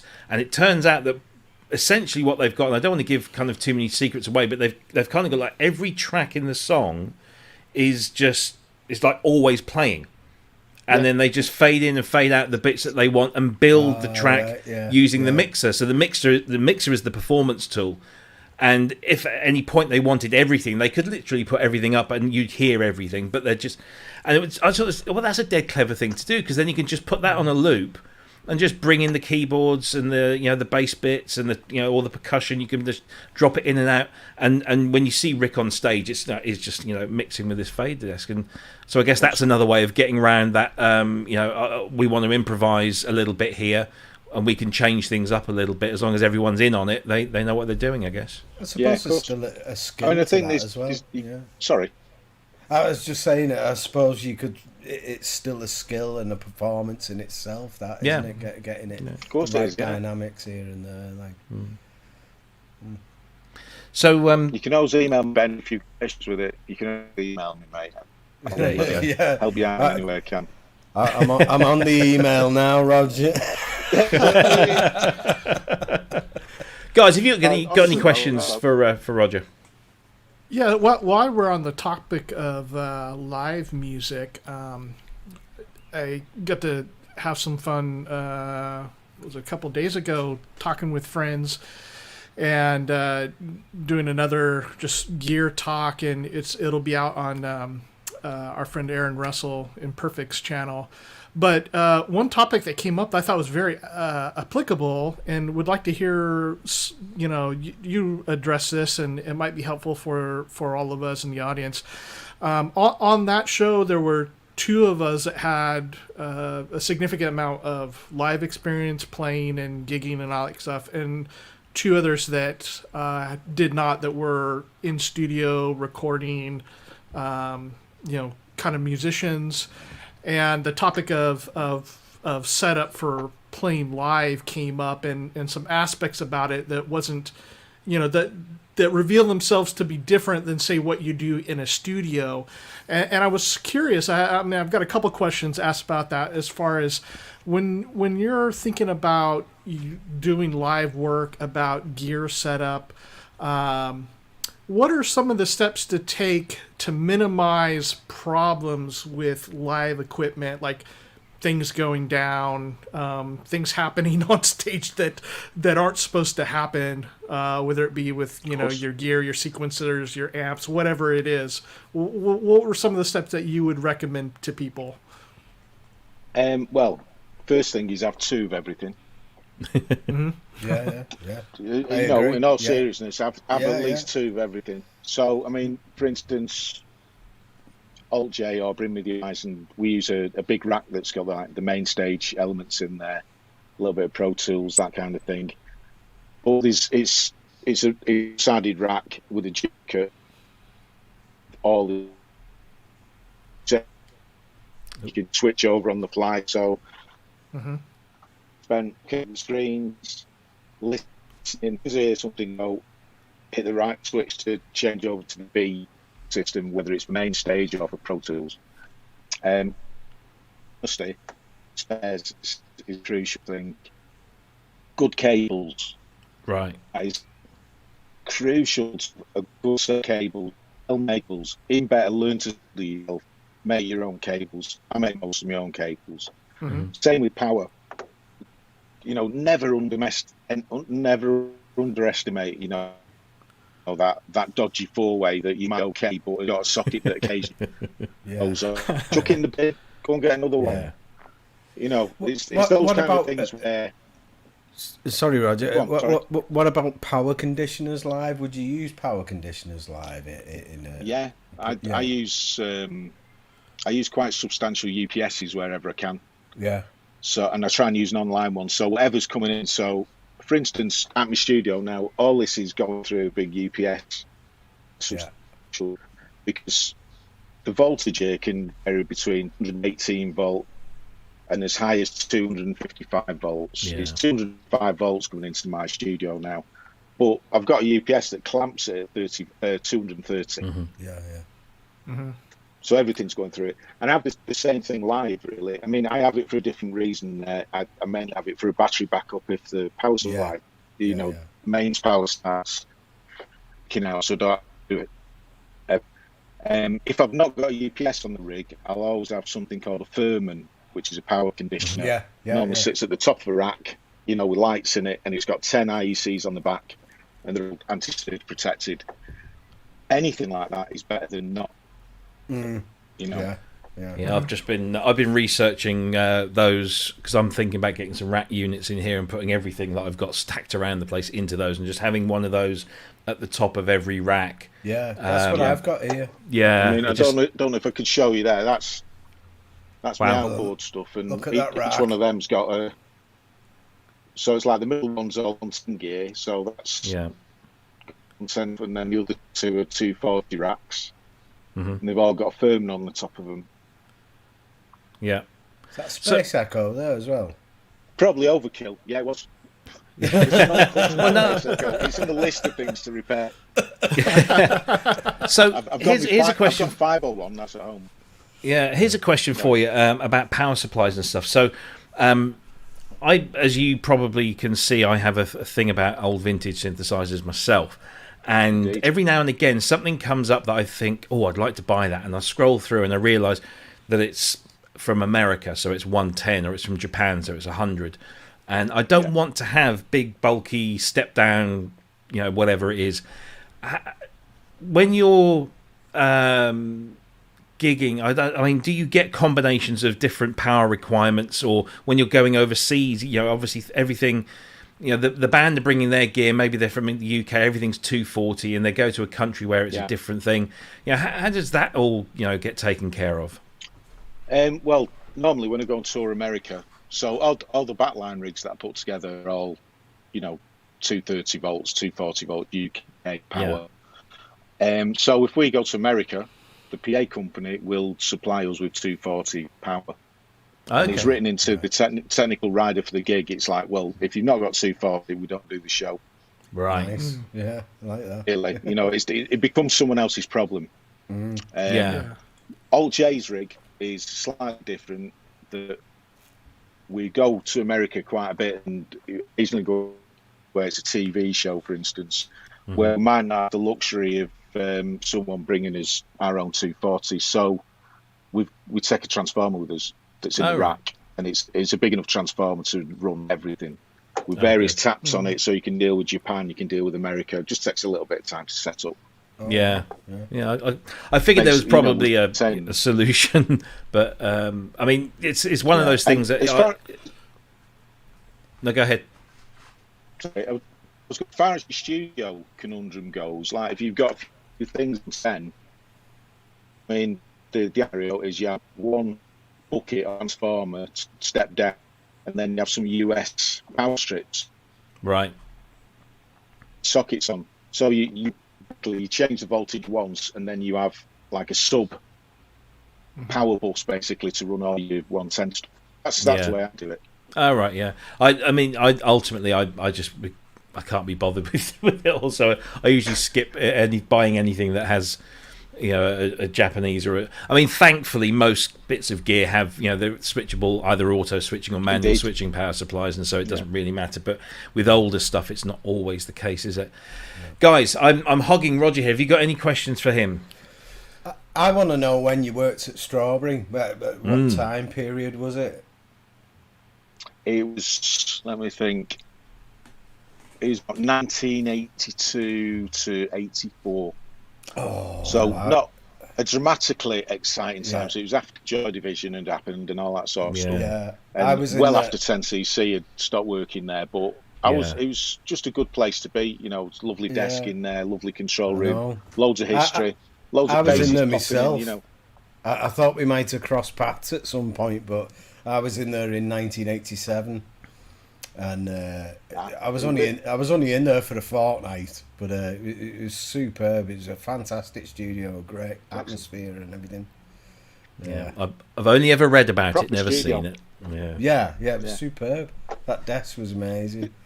And so did this little Helios desk, the wraparound one? No, I think it was. I don't know if it was an SSL. It was just straight. It was just a straight desk. Right. Okay.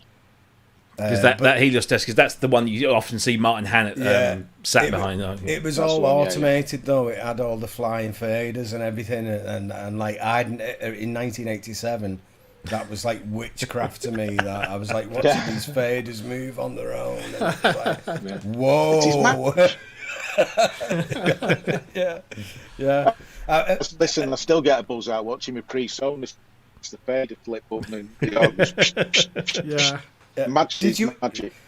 Did you ever work with Chris Nagel? Because he engineered us when we were in there. Chris Nagel occasionally used to come into my studio. I spoke for that was after Strawberry, really. So he used to occasionally come in and do session at my place. He's such a fantastic engineer. I think he's the best engineer I've ever worked with. He's incredible. Yeah. And he's certainly made a lot of good records, Yeah. And I mean, I know we've got people in our chat room that are not native UK people. Google Strawberry Studios and just look through everything that came out of that building, and you will be blown away by I mean, we spoke about 10cc. The whole "I'm not in love" thing was done. That was all done at Strawberry with the tape loops go around the microphone stands and everything. I mean, that was revolutionary. Joy Division recorded it. I believe New Order probably did some stuff early doors at Strawberry. I mean, that was such a pivotal time in English or British, shall we say, pop music. And Manchester, I mean, Manchester kind of came to the fore again in like the late 80s with the whole baggy scene and the Happy Mondays and all of that stuff. But that early electronic new wave stuff that kind of Joy Division were kind of at the vanguard of, you know, a lot of that came from Manchester, and a lot of them went down to Strawberry to do it. It's such an important studio in the history of pop music.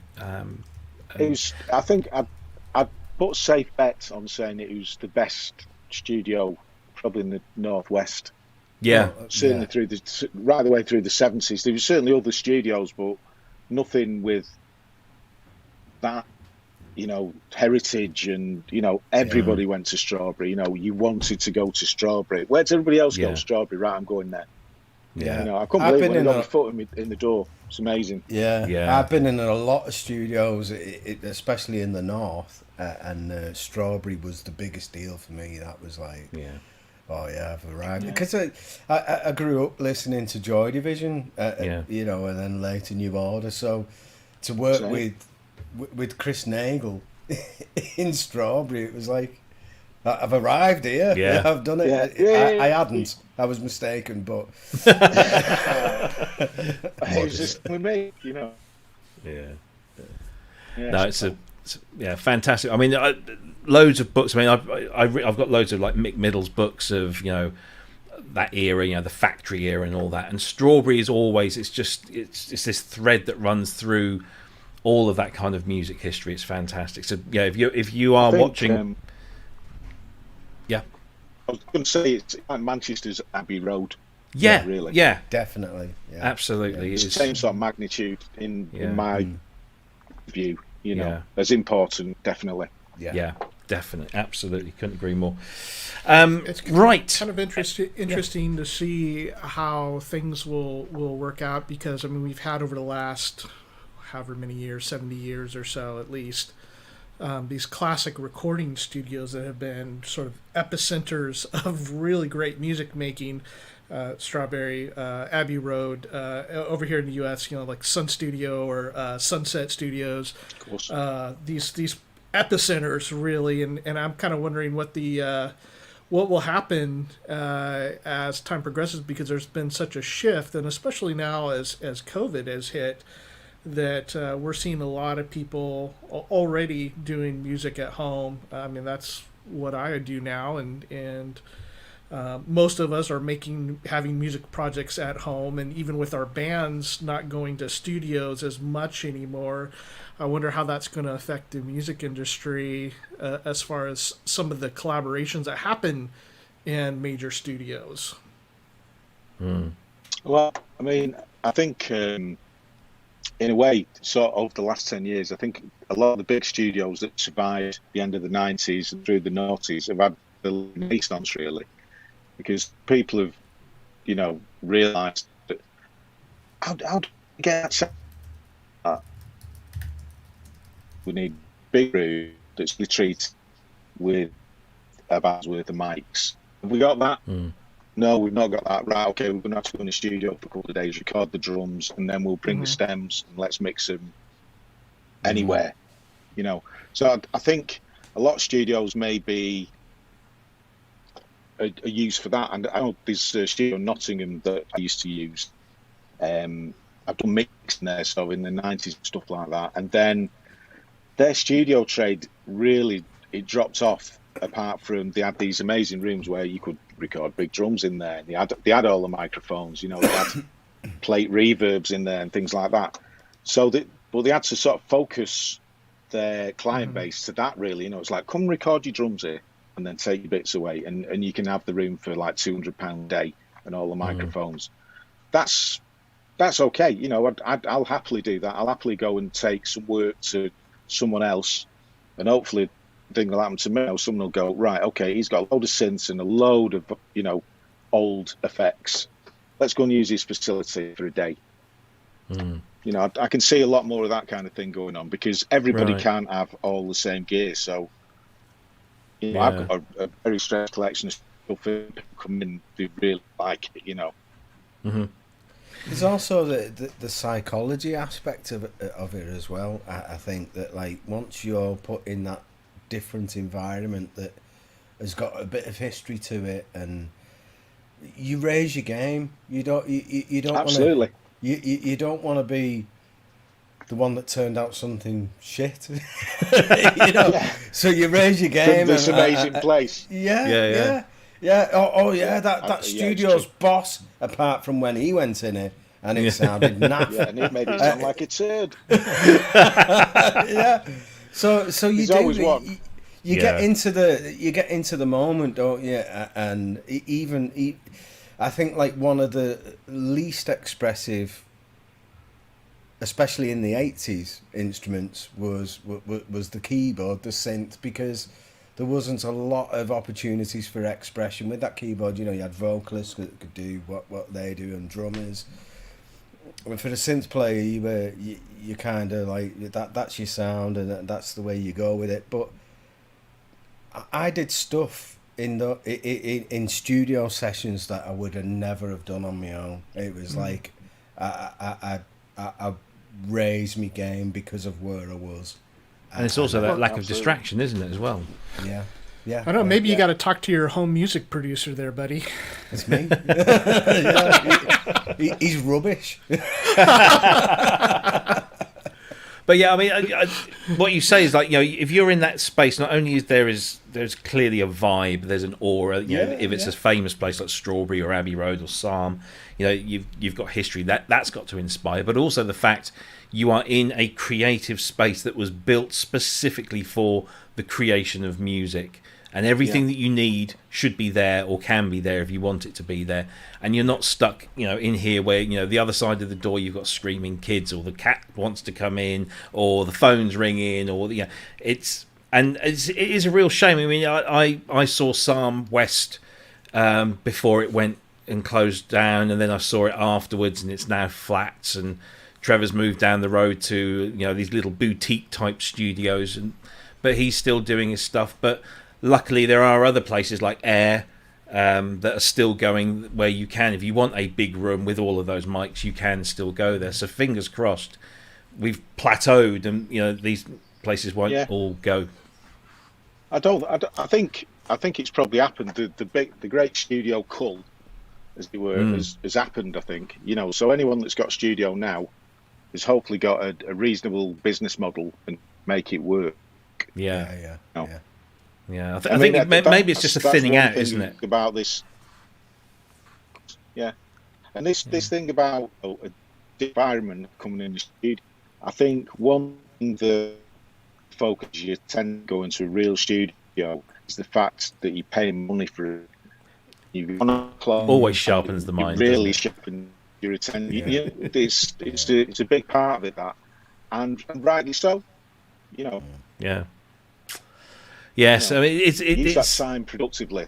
Yeah, it was an awful kind of time where we were seeing like studio after studio, big classic studios, shutting the doors, changing their the building's purpose to something completely different. But I think, like you say, it focuses the mind as well. Like, you know, if you're paying good money and you've got a decent producer the other side of the glass, you know.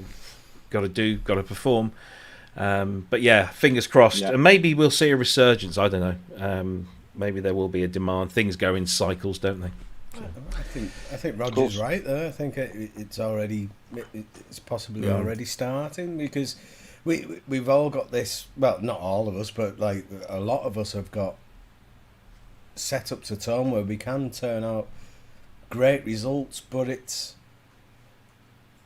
the same scenario every time. You need something to inspire you, and something to bring what's inside you out, you know. Yeah. And sometimes that can be the studio environment, an engineer, whatever, you know. It does work. Yeah. And that's another thing, isn't it? It's, you know, each studio tended to have a resident engineer, sometimes a resident producer, and you went to that studio because Chris Nagle was working there, or because you know, whoever was there, and you wanted what they could give you, and you can't get that at home, or, you know, in these little rooms. So no. Yes. Oh, listen to us four old people getting all nostalgic about the past. Dear, oh dear. One thing that I've noticed though, the longer I've done this, like I've, you know, all through my life, I've had a facility of some kind of thing.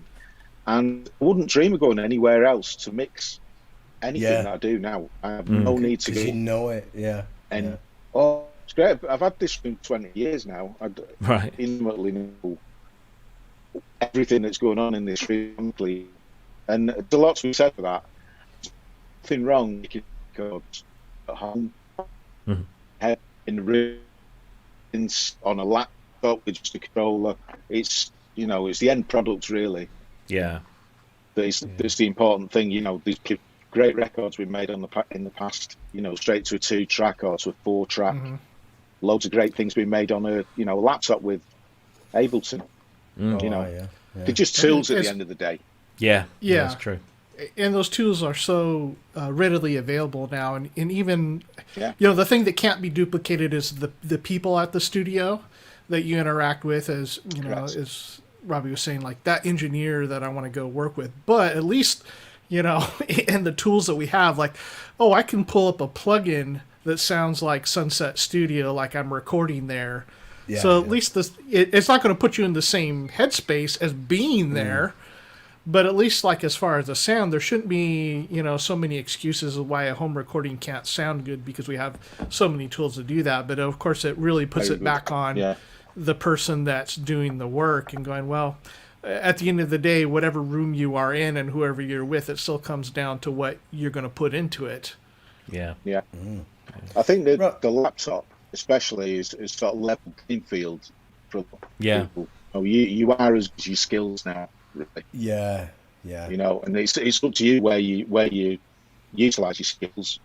I mix lots of things at home on my laptop with a pair of headphones that I trust really well, and then I'll come back into my studio and I'll listen to it again through my monitors and adjust accordingly, kind of thing. And I'm really happy doing it like that. There's nothing better than sitting out in my garden with my headphones on, my laptop on in the sun.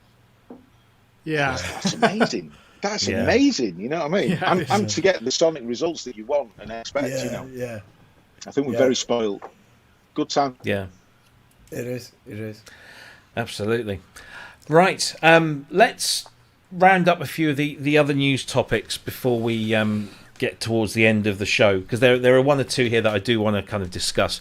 So I promised the guy that was behind this next one that I'd mention it on the show. It has a fairly limited, it has a limited appeal as such, but the guy behind this is a guy that's also behind a piece of software called DX Convert, which basically allows you to convert DX sounds into different FM formats. But he's come up with this new project called the 4-op to DX7 Conversion Project, and basically, if you can see, all of these 4-operator FM synths, so the FB01, the DX100, 2111, V50s, DSs, YSs, there's some Korg DS8s in there. All of the patches from these have been converted into the 6-operator DX7 format, and it's all free. It's all basically sysx files that you can download, and not only can you download it to use in, say, a DX7, but you can also use it in the plugins as well. So he's done versions for DXED and so on and so forth. So this has really kind of broadened the palette of FM sounds that can be played on your typical 6-operator FM synths, and I just thought this was a really cool little thing because it's free as well. I've been playing through with it, and even stuff like the TX81Z, which was very unique because it had the different waveforms, didn't just have sine waves. Even those sounds have converted really, really well. So if you have a software FM synthesizer, or you have a DX7 in your arsenal, and you're looking for some of those classic 4-op sounds, and there were some really good 4-op sounds, this is the place to go. It's the website address is home.kpn.nl, and you can go and find that. There's the guy, I think his name's Martin. Martin Taranskine. And so he's even got refaced DX sounds in there, converted into, so that he can be used on an old DX7. I know that I've got a vested interest in this, but anybody else think that this might be useful? Resounding silence in the tumbleweed. I suppose if you've got, like, an old DX27 or something, and you've got a DX7, it's going to be great, isn't it? Kind of Yeah. thing. And I know there's probably a lot more 4 operated sounds than 6 operated sounds, probably. Yeah, well, there's so many more. Not my strong point. But yeah, I sold my TX816 a long time ago. Oh, yeah, I'm hoping to pick one of those up soon myself. But It was great. yeah, absolutely. But I think, yeah, with a lot of the time, particularly with the late 80s, the 4-operator FM synth gained a lot of popularity because it was affordable, and the later versions had the multiple waveforms. And then what you have nowadays is people say, I want that sound, but I'm using DX7 or FM8 or whatever it might be, or the Arturia plugin, and they don't understand that the differences between the 4-op and the 6-op. Well, this will really fill that gap, I suppose. And some of the stuff that they've got on there is quite rare and unique. I mean, they've got the banks from the CX5M computer modules, so I've got both of those. So that's nice to actually have those already now in the format, and there's loads of voice cards that he's translated. So anyway, I said I'd give him a plug, and there you go. It's all completely free of charge. And I can see our resident FM guru says, reprogram from scratch, man. Yes, well, when you've got your skills, Manny, He's right. Yeah, absolutely. 5-minute job for him, isn't it? Yeah, he just bangs them out, Anyway, so there you go. That's the 4-op to DX7 Conversion Project, which is, I think, is a worthy cause. Anyway, the other interesting news, there's a couple of things here. So let's do this Roland one first. So, this kind of made me cringe, particularly when I kind of read the description. So if you're a Roland Cloud subscriber, it's been a little bit kind of fallow, apart from a few sample packs and voice packs. But they've now announced this this new addition to the Roland Cloud subscription package, which is Roland Cloud's Jam Tracks. Let's have a listen to this.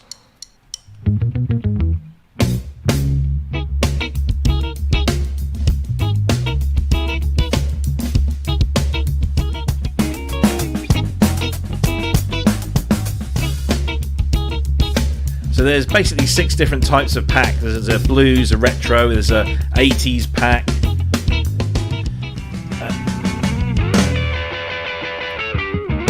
And it's just basically backing tracks that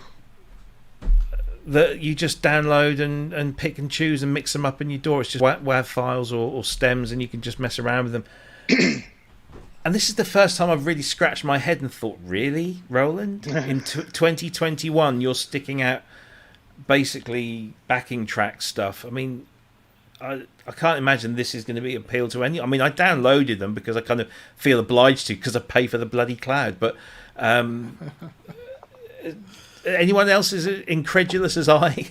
I just wonder what, like, the Roland research people, what drugs they're doing, because they must be really, really good. Because if you think that somebody who wants a Jupiter 8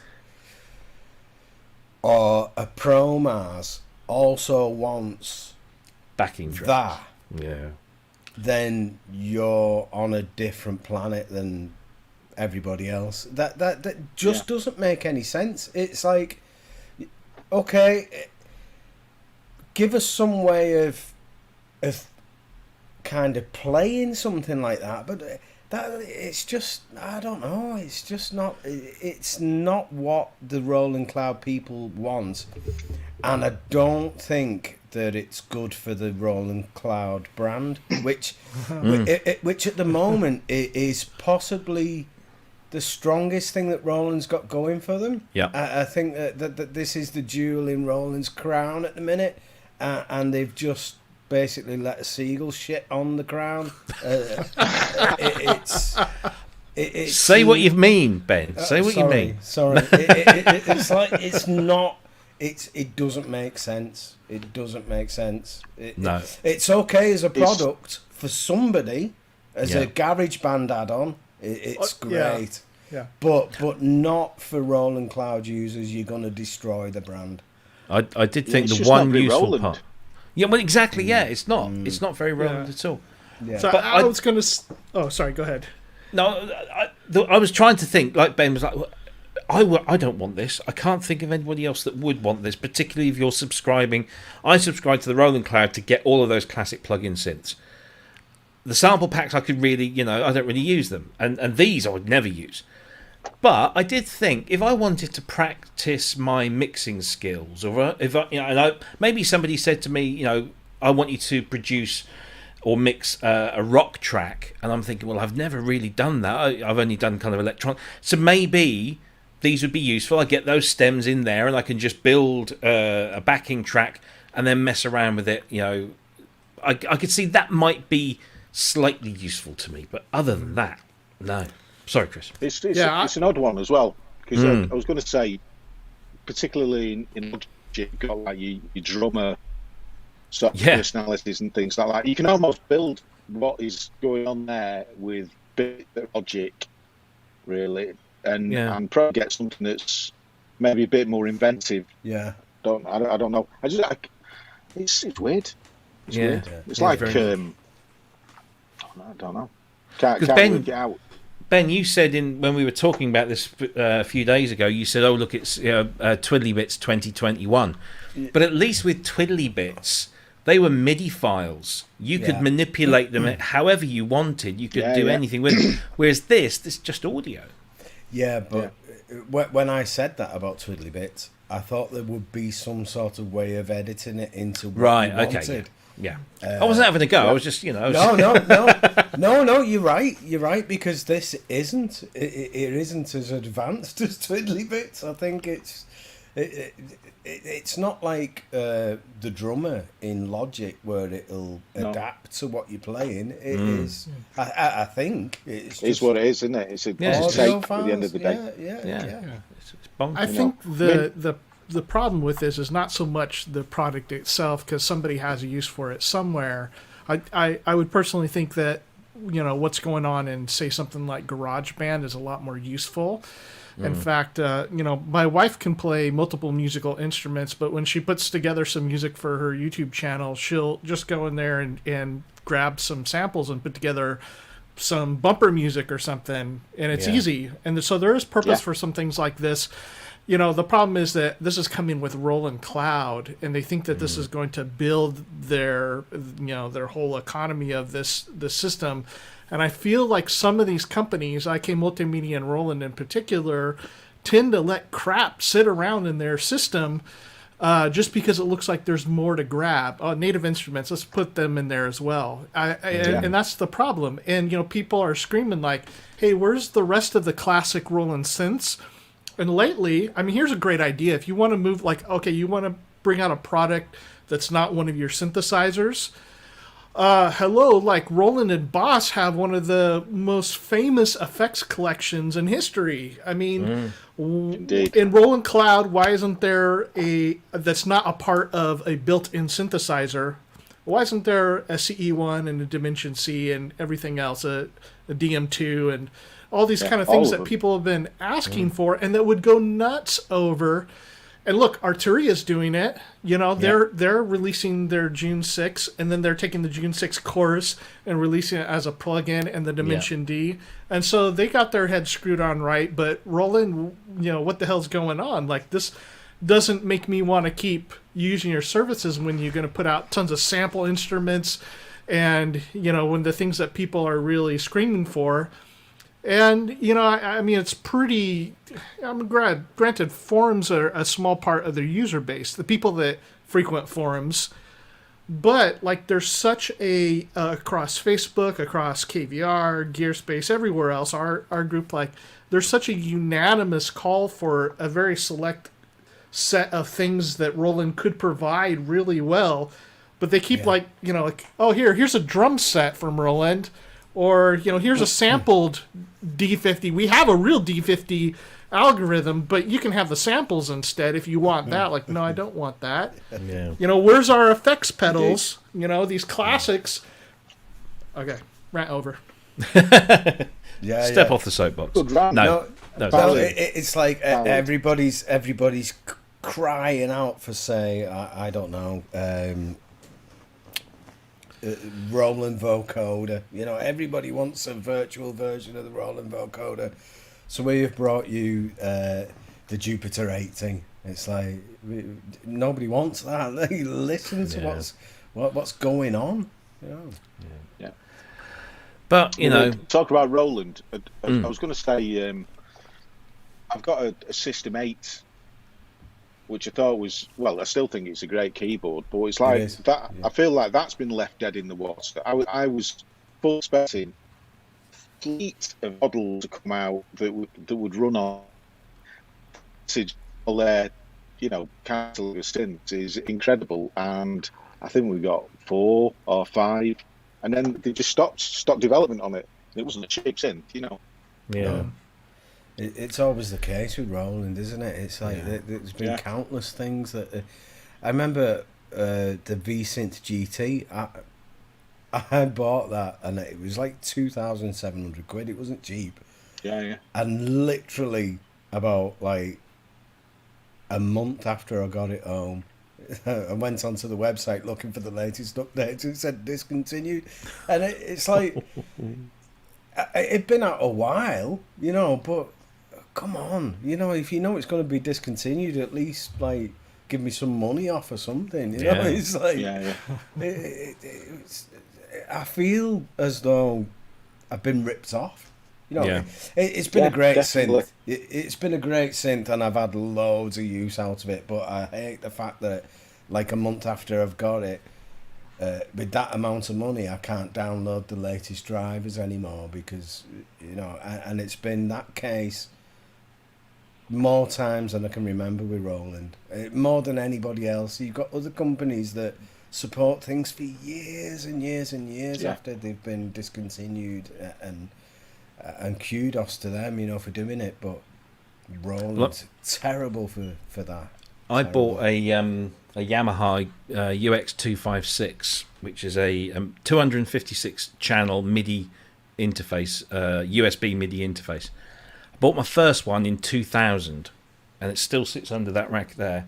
And I bought another one because it was going cheap on Reverb, 20 quid. I have that. I saw you post. I saw it. And I went on to Yamaha's website, and their USB MIDI driver for everything that they do today still works with a 21-year-old piece of gear. Super. I mean, that's how it should be. I mean, Yamaha, I know that certain technologies.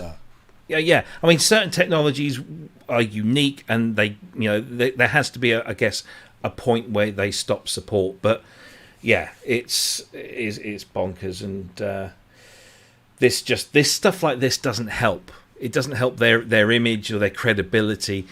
I think we've said this before. I can't see anybody who has invested in Roland Cloud thinking, "Oh, that's what I've been waiting for. That's what I want." They've cracked it. Yeah, that's it. No way. Let's see. We could have a cloud manager that works, or we could have some jam tracks. What that man said. Exactly. Yeah. Actually, to be fair, Roland Cloud Manager has, in the last couple of versions, has been, touchwood, quite stable and has not been messing around. But yeah, every time they update it, they think, oh. It randomly logs you out, though, doesn't it? It did. Found that? It did, but it hasn't done for the last version or so. It's been absolutely fine. Right. So I don't know whether that's just me being lucky, or whether that's something. Cause are you using it on Mac or Windows? Me? Yeah. I'm Mac. Yeah. So yeah, it's been absolutely stable for me for the last couple of iterations anyway. So can't grumble there. But yeah, still, I would rather they just said, here's another plugin, or here's something people have been screaming for. Even if it's a model expansion, just give me a model expansion. Like Rod said, though, something to work on the System 8 would be really appreciated by the people who spent like lots and lots of money. A lot of money, Yeah. Well, I mean, that was one of the disappointment. Yeah, that was one of the disappointments too. Oh, go ahead. This is the problems we have with latency. So sorry.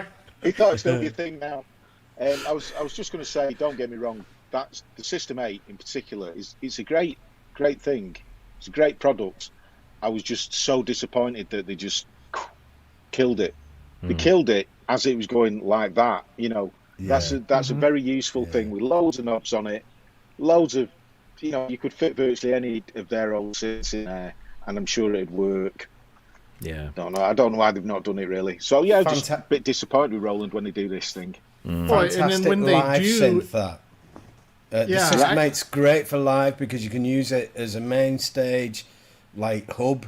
Really, yeah. It'll work as an audio interface, and you can put your plug outs in it, and it's so good for that. It's a great. They were onto something there. And one of the disappointments has been, you know, like lack of models that are able to go in there. And then when they finally do, after several years, they do the Juno 60.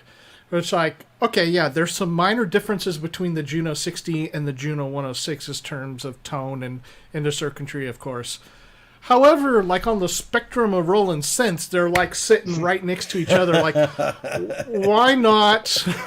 Why not a Jupiter 6 instead? You know, that people would get really excited about. Yeah. Like, we waited this long, and you gave us the thing that was the lowest hanging fruit.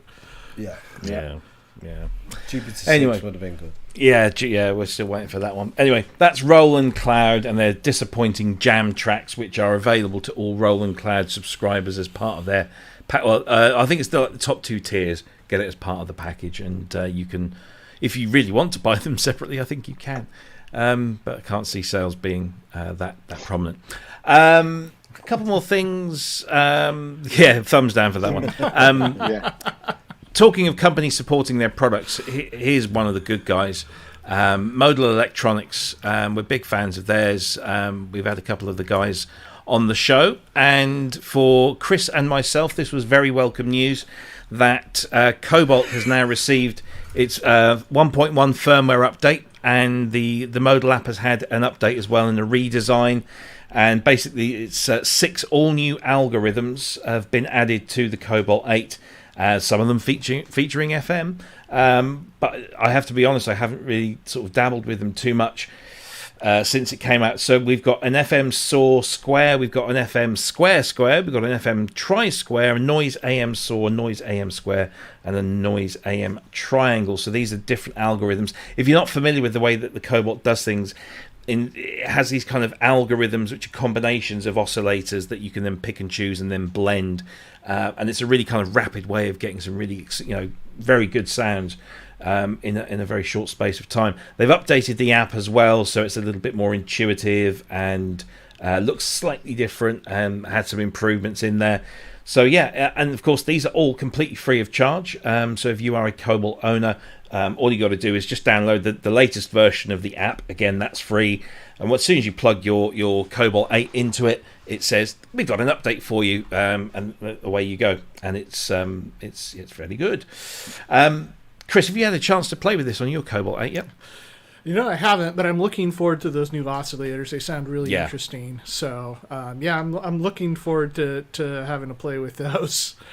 Yeah, it looks like it, and there's lots of like performance improvements and a few bug fixes in there as well. When MODAL do an update, they do a decent one. It's not like, you know, little bits here and there. Ben, how have you used? Oh no, you haven't got a Cobalt 8. You're the odd one out, aren't you? You know what's going on here, right? They're making out it's dead good and everything because they know I've not got one. I've not got a clue whether this is any good or not. And they're saying, "Oh, it's brilliant, Cryss. What do you think? I really love mine. Oh yeah, I did, Robbie. Yeah, it was great." Well, it's like, I mean, to be fair, I mean, you've downloaded the Cobalt 8, but you just haven't used it, right? Yes. All right. Yeah. This is revenge, isn't it? It's revenge for having to go guitarist and things. Yeah, we told you. So you've made comments about guitarists while I was away. You called Robbie a wanker. You've likened Dominic to Adam Lambert. So I'm just gonna go ahead on our behalf and reach out to our mutual friend Andy Dixon to knee in the back of the head at practice tomorrow. He will do. He will do without bending down or anything. He's a giant. He's a giant of a man. I did notice in that picture you posted that you was like stood on the stage and everybody else was like 2 foot below you, and you were still head height with everyone. I wasn't stood on the stage. I was stood on a flight case on the stage. Right. I'm only this tall. Oh dear. Well, anyway, that's the news. Yeah, I've not got one, but I did see one for sale recently for 350 quid. 350 quid, and I thought, oh man, that's pretty good. That it was only the little one though. Yeah, that's all right. I've got a little one. I know Cryss has got the big one, but no, I mean it's a great keyboard. It really is. It's a really good synth. Yeah. Really I'll tell you, mid-ear up. Anyway. So, no, I've not actually heard one. I've You've not not heard one yet, Oh. but no, I've not heard one. A friend of mine's got one, really rates it. It's on my list of synths. I've got a short list of synths that I'm after. But what I have got, the MODAL make, is I've got a little thing called a craft synth. Have you used that? Yes. Yeah. I've got a couple of the version 2 ones of that. And they're great, little wavetable synths. Little one there. Amazing. Yeah. Great. Yeah. Now they've like this and the Sculpt are cracking little synths. I think because the Sculpt recently got an update, and it's like, it's £169 now for a 4-voice polyphonic synth with full MPE capability. It was just like that's mad, isn't it? It is. Yeah, you buy a couple of those and you've got an 8-voice poly. Great. Yeah, I've had a little listen to that. The Sculpts. It's nice. It's unique sounding. Yeah, but for the money, it's just incredible. Yeah, it really is. Robbie, I don't know if synthesis put together pedal boards like guitarists do, but like you'd have a killer little setup. You got your Uno drum, Uno bass line, your new Uno synth, your what's that one? The Sculpt.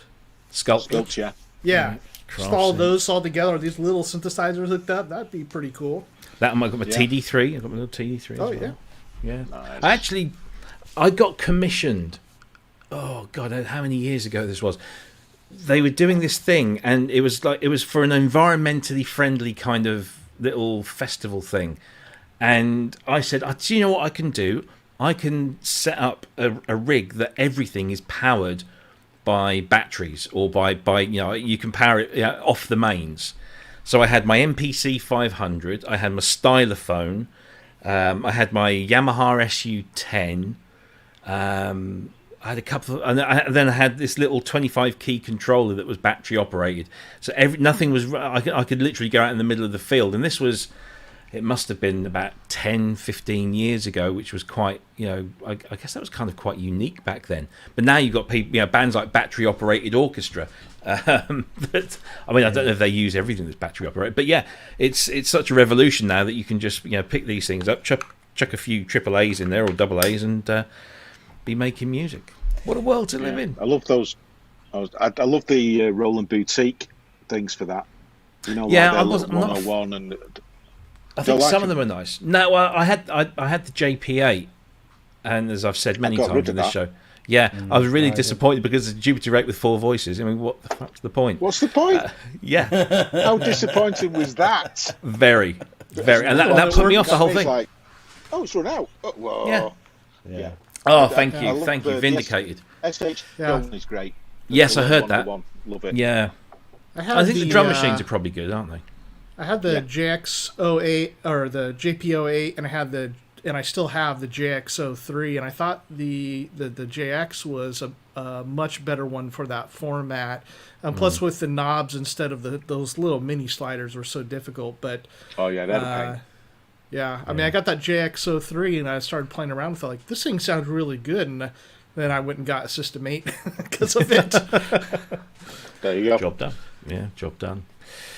So there you go. That's MODALelectronics.com. The Cobalt 8 firmware version 1.1 plus MODALapp as well. So it doesn't matter what you've got. If you've got a MODAL synth, get the new MODALapp update because it puts it in. There's a nice, it's reformatted in 16.9 or something, and it's a lot clearer to understand. Anyway, that's that. Last piece of news. Let's do this because we put this back a couple of weeks, I think. And this is from Softube. This is tape echoes. There has been a kind of a plethora of tape-based plug-in effects. I say tape-based, not actually. You know what I mean. this is resoundingly dirty, according to Softube, and it looks and sounds like a really nice unit. We were watching the demo. Let's see if we can play that for you and see if it works on this. Where's the volume? You're not hearing that, are you? Because No. I'm not. Oh, there we go. It's because it's down here. There we go. So vintage tape echo.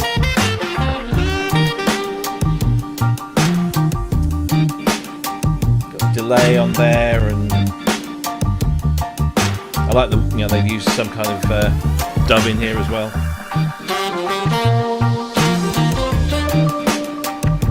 But as I was saying to Cryss, our tape, these kind of effects, they're kind of all much of a muchness, really, aren't they? I don't know. I mean, I've got a couple. I've got some that mimic the space echo, and I've got a couple of other ones that I don't think I've even touched. But I don't know. What do you think? Is this a good one or not? I think it's good. I liked it. Yeah, I thought it sounded good. I think sometimes it's difficult to judge something properly because we're so swayed by visual things as well. So you load it up and it's like, whoa, this looks really good, and it might sound a bit crap, but you swayed a little bit, and I don't know. But this does look brilliant. It looks really, really good. It's designed really, really well. And to me, I don't know how much I was being influenced by the graphics, but I did think it sounded good as well. I don't know whether I would use it more than, what was it called? Kaput, that we mentioned last week. I really loved that. I thought that was great. That was like really mangling things up tape wise, and you could lessen it a bit. This is a little bit higher end. And the purpose would be different. Like, so kaput would be more. I know, it's more like just Softube tape. Yeah. But this is more of a delay effect, like a WEM copycat or whatever. But I don't know. Yeah. Well, look, we've got Roger in the room. Roger, at the very top of the show, said he got into music through tape, and he has tape delays and stuff. So, what do you think, sir? Well, I'd listened to the demos, and I like it, but I think it's quite a crowded market, really. I think there's a lot of plugins that are emulating this kind of thing. I mean, the Arturia version of the 2L1 is really good, I think. Yeah. I've done a shootout with a real 201, a few other things, and it fared very well. Let's put it that way. It fared better than the UAD version. Let's put it that way. Oh, really? So yeah, I thought so. So yeah, I think it's quite a crowded market. So I don't know whether to bring in anything super desirable to the market. I mean, I'm lucky enough to have several semi-broken tape delays that sound quite mangled, you know what I mean? And I like them sounding like that. So I'd obviously go there first. But yeah, I mean, it sounds perfectly usable. It depends how much it is as well. I didn't actually notice the price, though. I mean, it'd have to be a very reasonable price for me to consider getting another tape delay plugin, let's say. Yeah. I think the price is $99, but there is a coupon, or I guess the intro price or something is $65. And then if you use the coupon code ProGearVintageVibe, all one word, ProGearVintageVibe, you can get it down to $59. Yes, through Softube. Yeah, nice. We should have a channel, shouldn't we? Cryss is buying tips. Cryss's bargains. Yeah. I mean, that makes it more desirable straight away. Yeah. But I liked it's it. not something I'd go for, I think. Yeah, I kind of felt like this is not something that I needed. I love tape delays. I'm the same way. I've enjoyed playing old Space Echoes or Echoplexes. Full Tone did some great tape echo machines, the tube take up echo and the solid state one, and I think the solid state one was even better. So this is kind of something that I was coming to that actually, even though it looks beautiful, like Ben was saying, I was like, I don't really, this is not something I'm going to need. My favorite Space Echo plugin is actually Audio Thing Outer Space, and check that one out too, Roger, if you haven't, because I think I like it I'll even do better that. than the Arturia one. But you've Okay. got one in. Although I played Space Echoes, you've got one in studio that you can compare to. I'd be Yeah. curious to hear your thoughts on it. But yeah, I've got so many. But I thought this one sounded. So I first was turning it up and trying to poke about at it, see what I can get it to do, and mess around with. And one thing that I didn't like about it was the modulation on it. There's not really any control over wow and flutter other than the one knob that kind of controls everything, dropouts and all that. And it's kind of hard to dial in. The modulation sounds very, if I would say, swooshy, that I think it goes a little bit overboard. I like modulation, but it just didn't sound, the character of it to me wasn't as authentic. Now that said, I like that they have, you can switch from a traditional, I think it would be pseudo stereo model to the true stereo where it switches off the dual. And if you're playing through that and you back things down to like you're not testing out levels, you're actually trying to fit it into a mix, I did find it to be very musical sounding. And one of the things that I do, as you were saying, Ben, like I want to make sure that it's just not the GUI that's convincing me. So I'll pull up all my other Echo plugins and kind of compare them. Valhalla Delay, Waves Factory, Echo Cat, which that's so good. And play them together. I felt like it's not as versatile as some of those other plugins are, but it sounds good. It's also got a spring reverb on it, which is kind of cool to have. And I got to tell you guys, so I'm not going to say what it is, but 3 days ago, I had a very, very special delay unit here in this room. Oh. And a buddy brought over, and I've got a video. I just he wanted to bring it over and show me, and it's so amazing. And I'll just tell you, it's not digital, it's not Bucket Brigade, and it's not tape. But it is a self-contained delay unit, and that's all the clues I'll give. But then probably in July. See, you guys, you're already so good. So I have a video that'll be coming out in July with that, where I just play some guitar through it, but it is so amazing sounding. I loved it. Yeah, I can't say that I could have determined that had Cryss not told me yesterday. That's what he was doing. Was it a Vincent? Yeah. Was that right? Yes. Yeah. So, but actually, so this is... Is it an Echo Rec 2, by any chance? Echo Rec 2, it's one of the ones that are the newly built ones by Marcello over in Italy with the... All right. Like something like 95% new old stock parts from Benson because he worked for them. And so this one was actually a tube version of it. There's only 2 of them in the United States. So my buddy Mark owns serial number 2, and the other one that's in the United States, I don't know if it's before or after his. The other one's owned by John Mayer, so it's kind of a rare and interesting unit. So Looking forward to seeing that video for sure. Yeah, it's a beautiful delay. Yeah, good stuff. Excellent. Well, there you go. That's tape echoes from Softube. Resoundingly dirty, they tell us, and €99 full price. But of course, if you're watching this on, on demand, you can just zip back and get the code off of Cryss, or Cryss might just throw it up in the chat room. I'll put it in the chat room right now. Stick it in the chat room, and then you can get it for as low as like 50 something. Bonus right there. Right, I think that that brings us to the end of the show. Let me just have a quick look over here. You're all right, Ben. There is no score.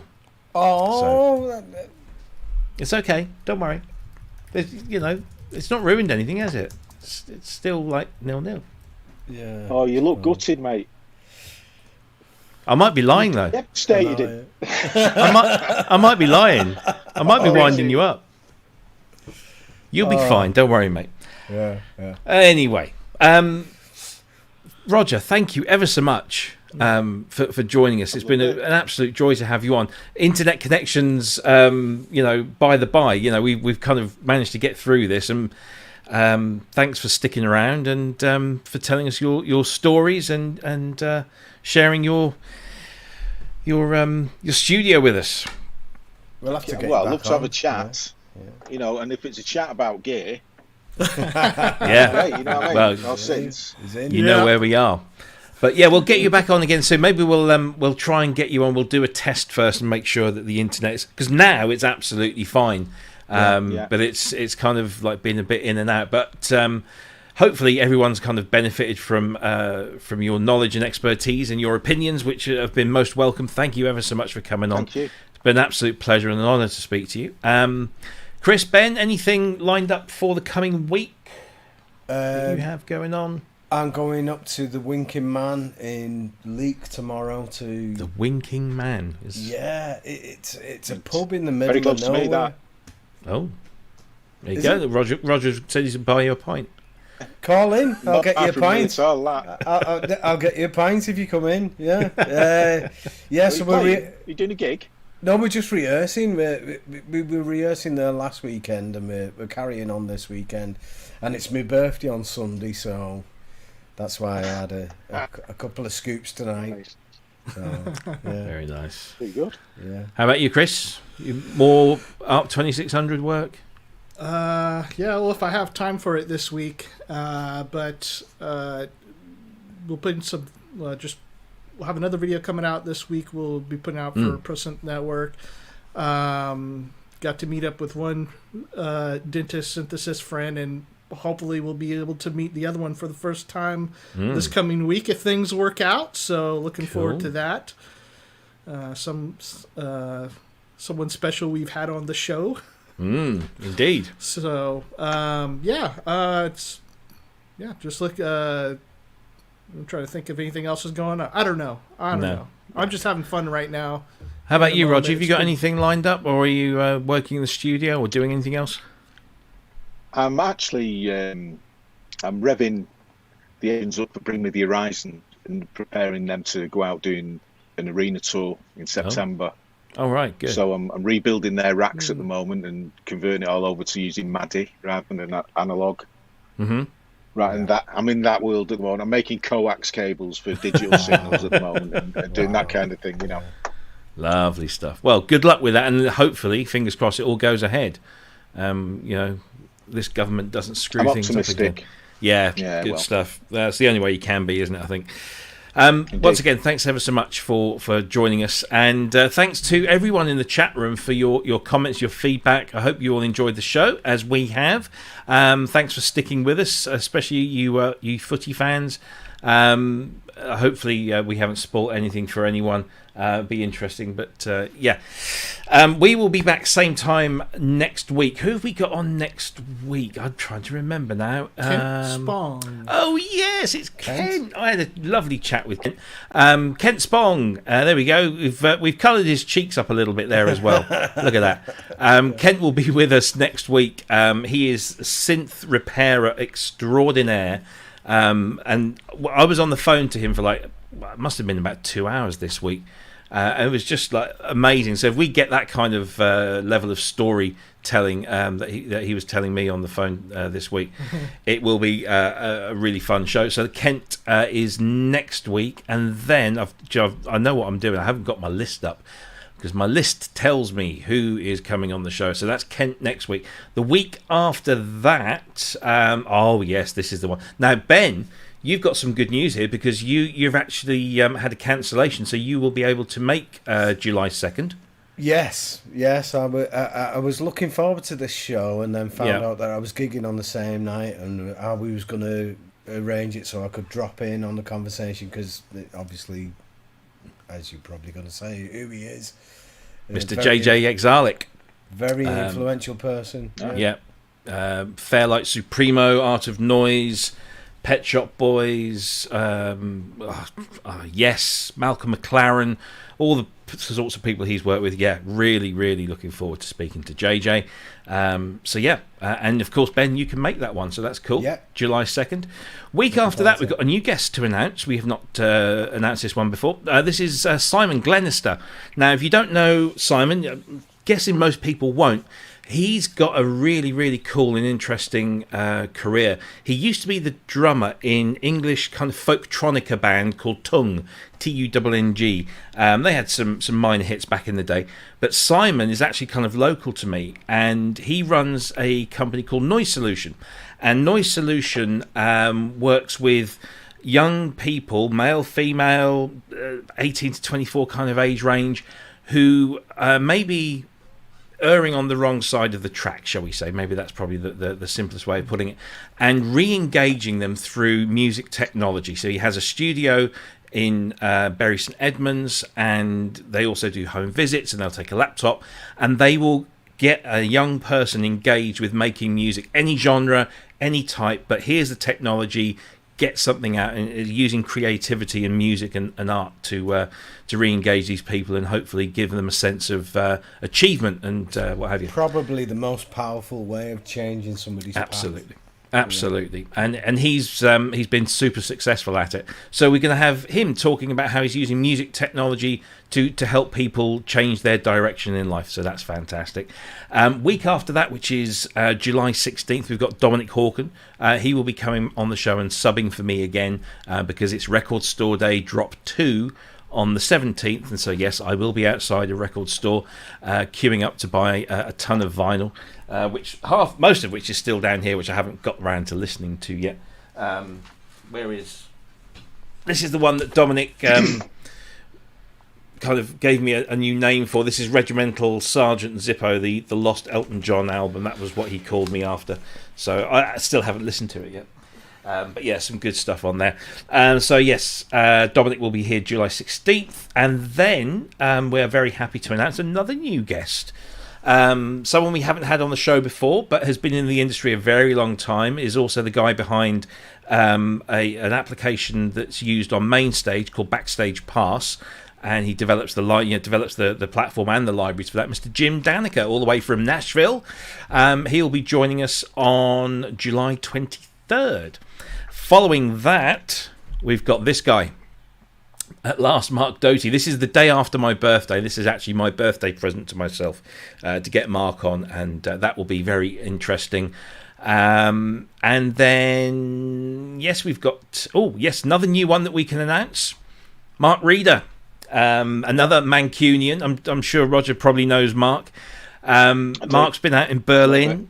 Yeah, Mark's been out in Berlin since the mid-70s. He was Factory Records guy out there. He took Joy Division out to Berlin for the first time in 79 or 1980, I think it was. Also part of a whole bunch of bands and the whole music scene out there, and started the MFS label, which basically gave birth to trance as we know it. And he's known for his 5.1 remixes. He's worked with Pet Shop Boys, Depeche Mode, a whole host of other people, and he's a stunningly good guy and a real raconteur. So yeah, we've got Mark Reeder coming on the show August 13th for that one there. Do you want some more guests? Could I just say something about go for it. Yeah, if anyone out there wants to go and do it, go and check out the film that he did. He did a film about his life. Yeah, I don't know what it's called. It's called B-Movie. It's wicked. Yeah, it is. Really, it's amazing. Really good. B-Movie, Luston Sound in West Berlin, 1979 to 19. It's got this stupidly long title, but yeah, it's available on some streaming services somewhere. It's on DVD and Blu-ray. So it is. It's absolutely brilliant. It's a really good film. We'll talk to him about that as well. Yeah. Then who else? Oh yeah, we've got a couple more confirmed people. So you might remember that one of our very first guests on the show was this guy, Mick McNeil, ex of Simple Minds. And you might also remember that he had terrible internet issues the time that we had him on before. So it would be great to get him back, and hopefully he's improved his Wi-Fi in his studio. But yeah, Mick McNeil, ex of Simple Minds, will be back on the show in September. Mick also was he was quite impressed that we were using StreamYard, because he did want to actually play live on the show. So now we've got StreamYard. I think he's planning on performing some stuff. Oh, get some Simple Mind licks in there. That would be cool. And can we announce the person? Yeah, we've got him booked in, so we might as well. Axel Hartman is going to be on the show in September. Yeah. And Axel obviously is one of this kind of great synth designers, the Hartman Neuron, and he's done designs for all sorts of other companies, including Arturia, amongst others. So Axel will be on the show September 24th. And of course, Moog One. Yeah, yes. Yeah. And he's a really great keyboard player as well. I don't know if you know that. Okay. He's a No, I didn't. fantastic keyboard player. Yeah. Yeah. Oh, that's cool. He's going to be a great guest. So yeah, lots of guests all going into September. We've got. I really want to show these guys. We've already got their stuff made up, but we haven't confirmed dates. But we have got 1, 2, 3. There's 4 people there. All of them. Some of the biggest. I think it's fair to say some of the biggest keyboard players and synthesizer pioneers of the 1980s. And I'm not blowing smoke up their backsides. These are legends. Yeah. These are absolute bona fide, genuine legends. Can't tell you who they are, though, until we've booked them in, because then I'd look silly. Or even more silly than I do. But anyway.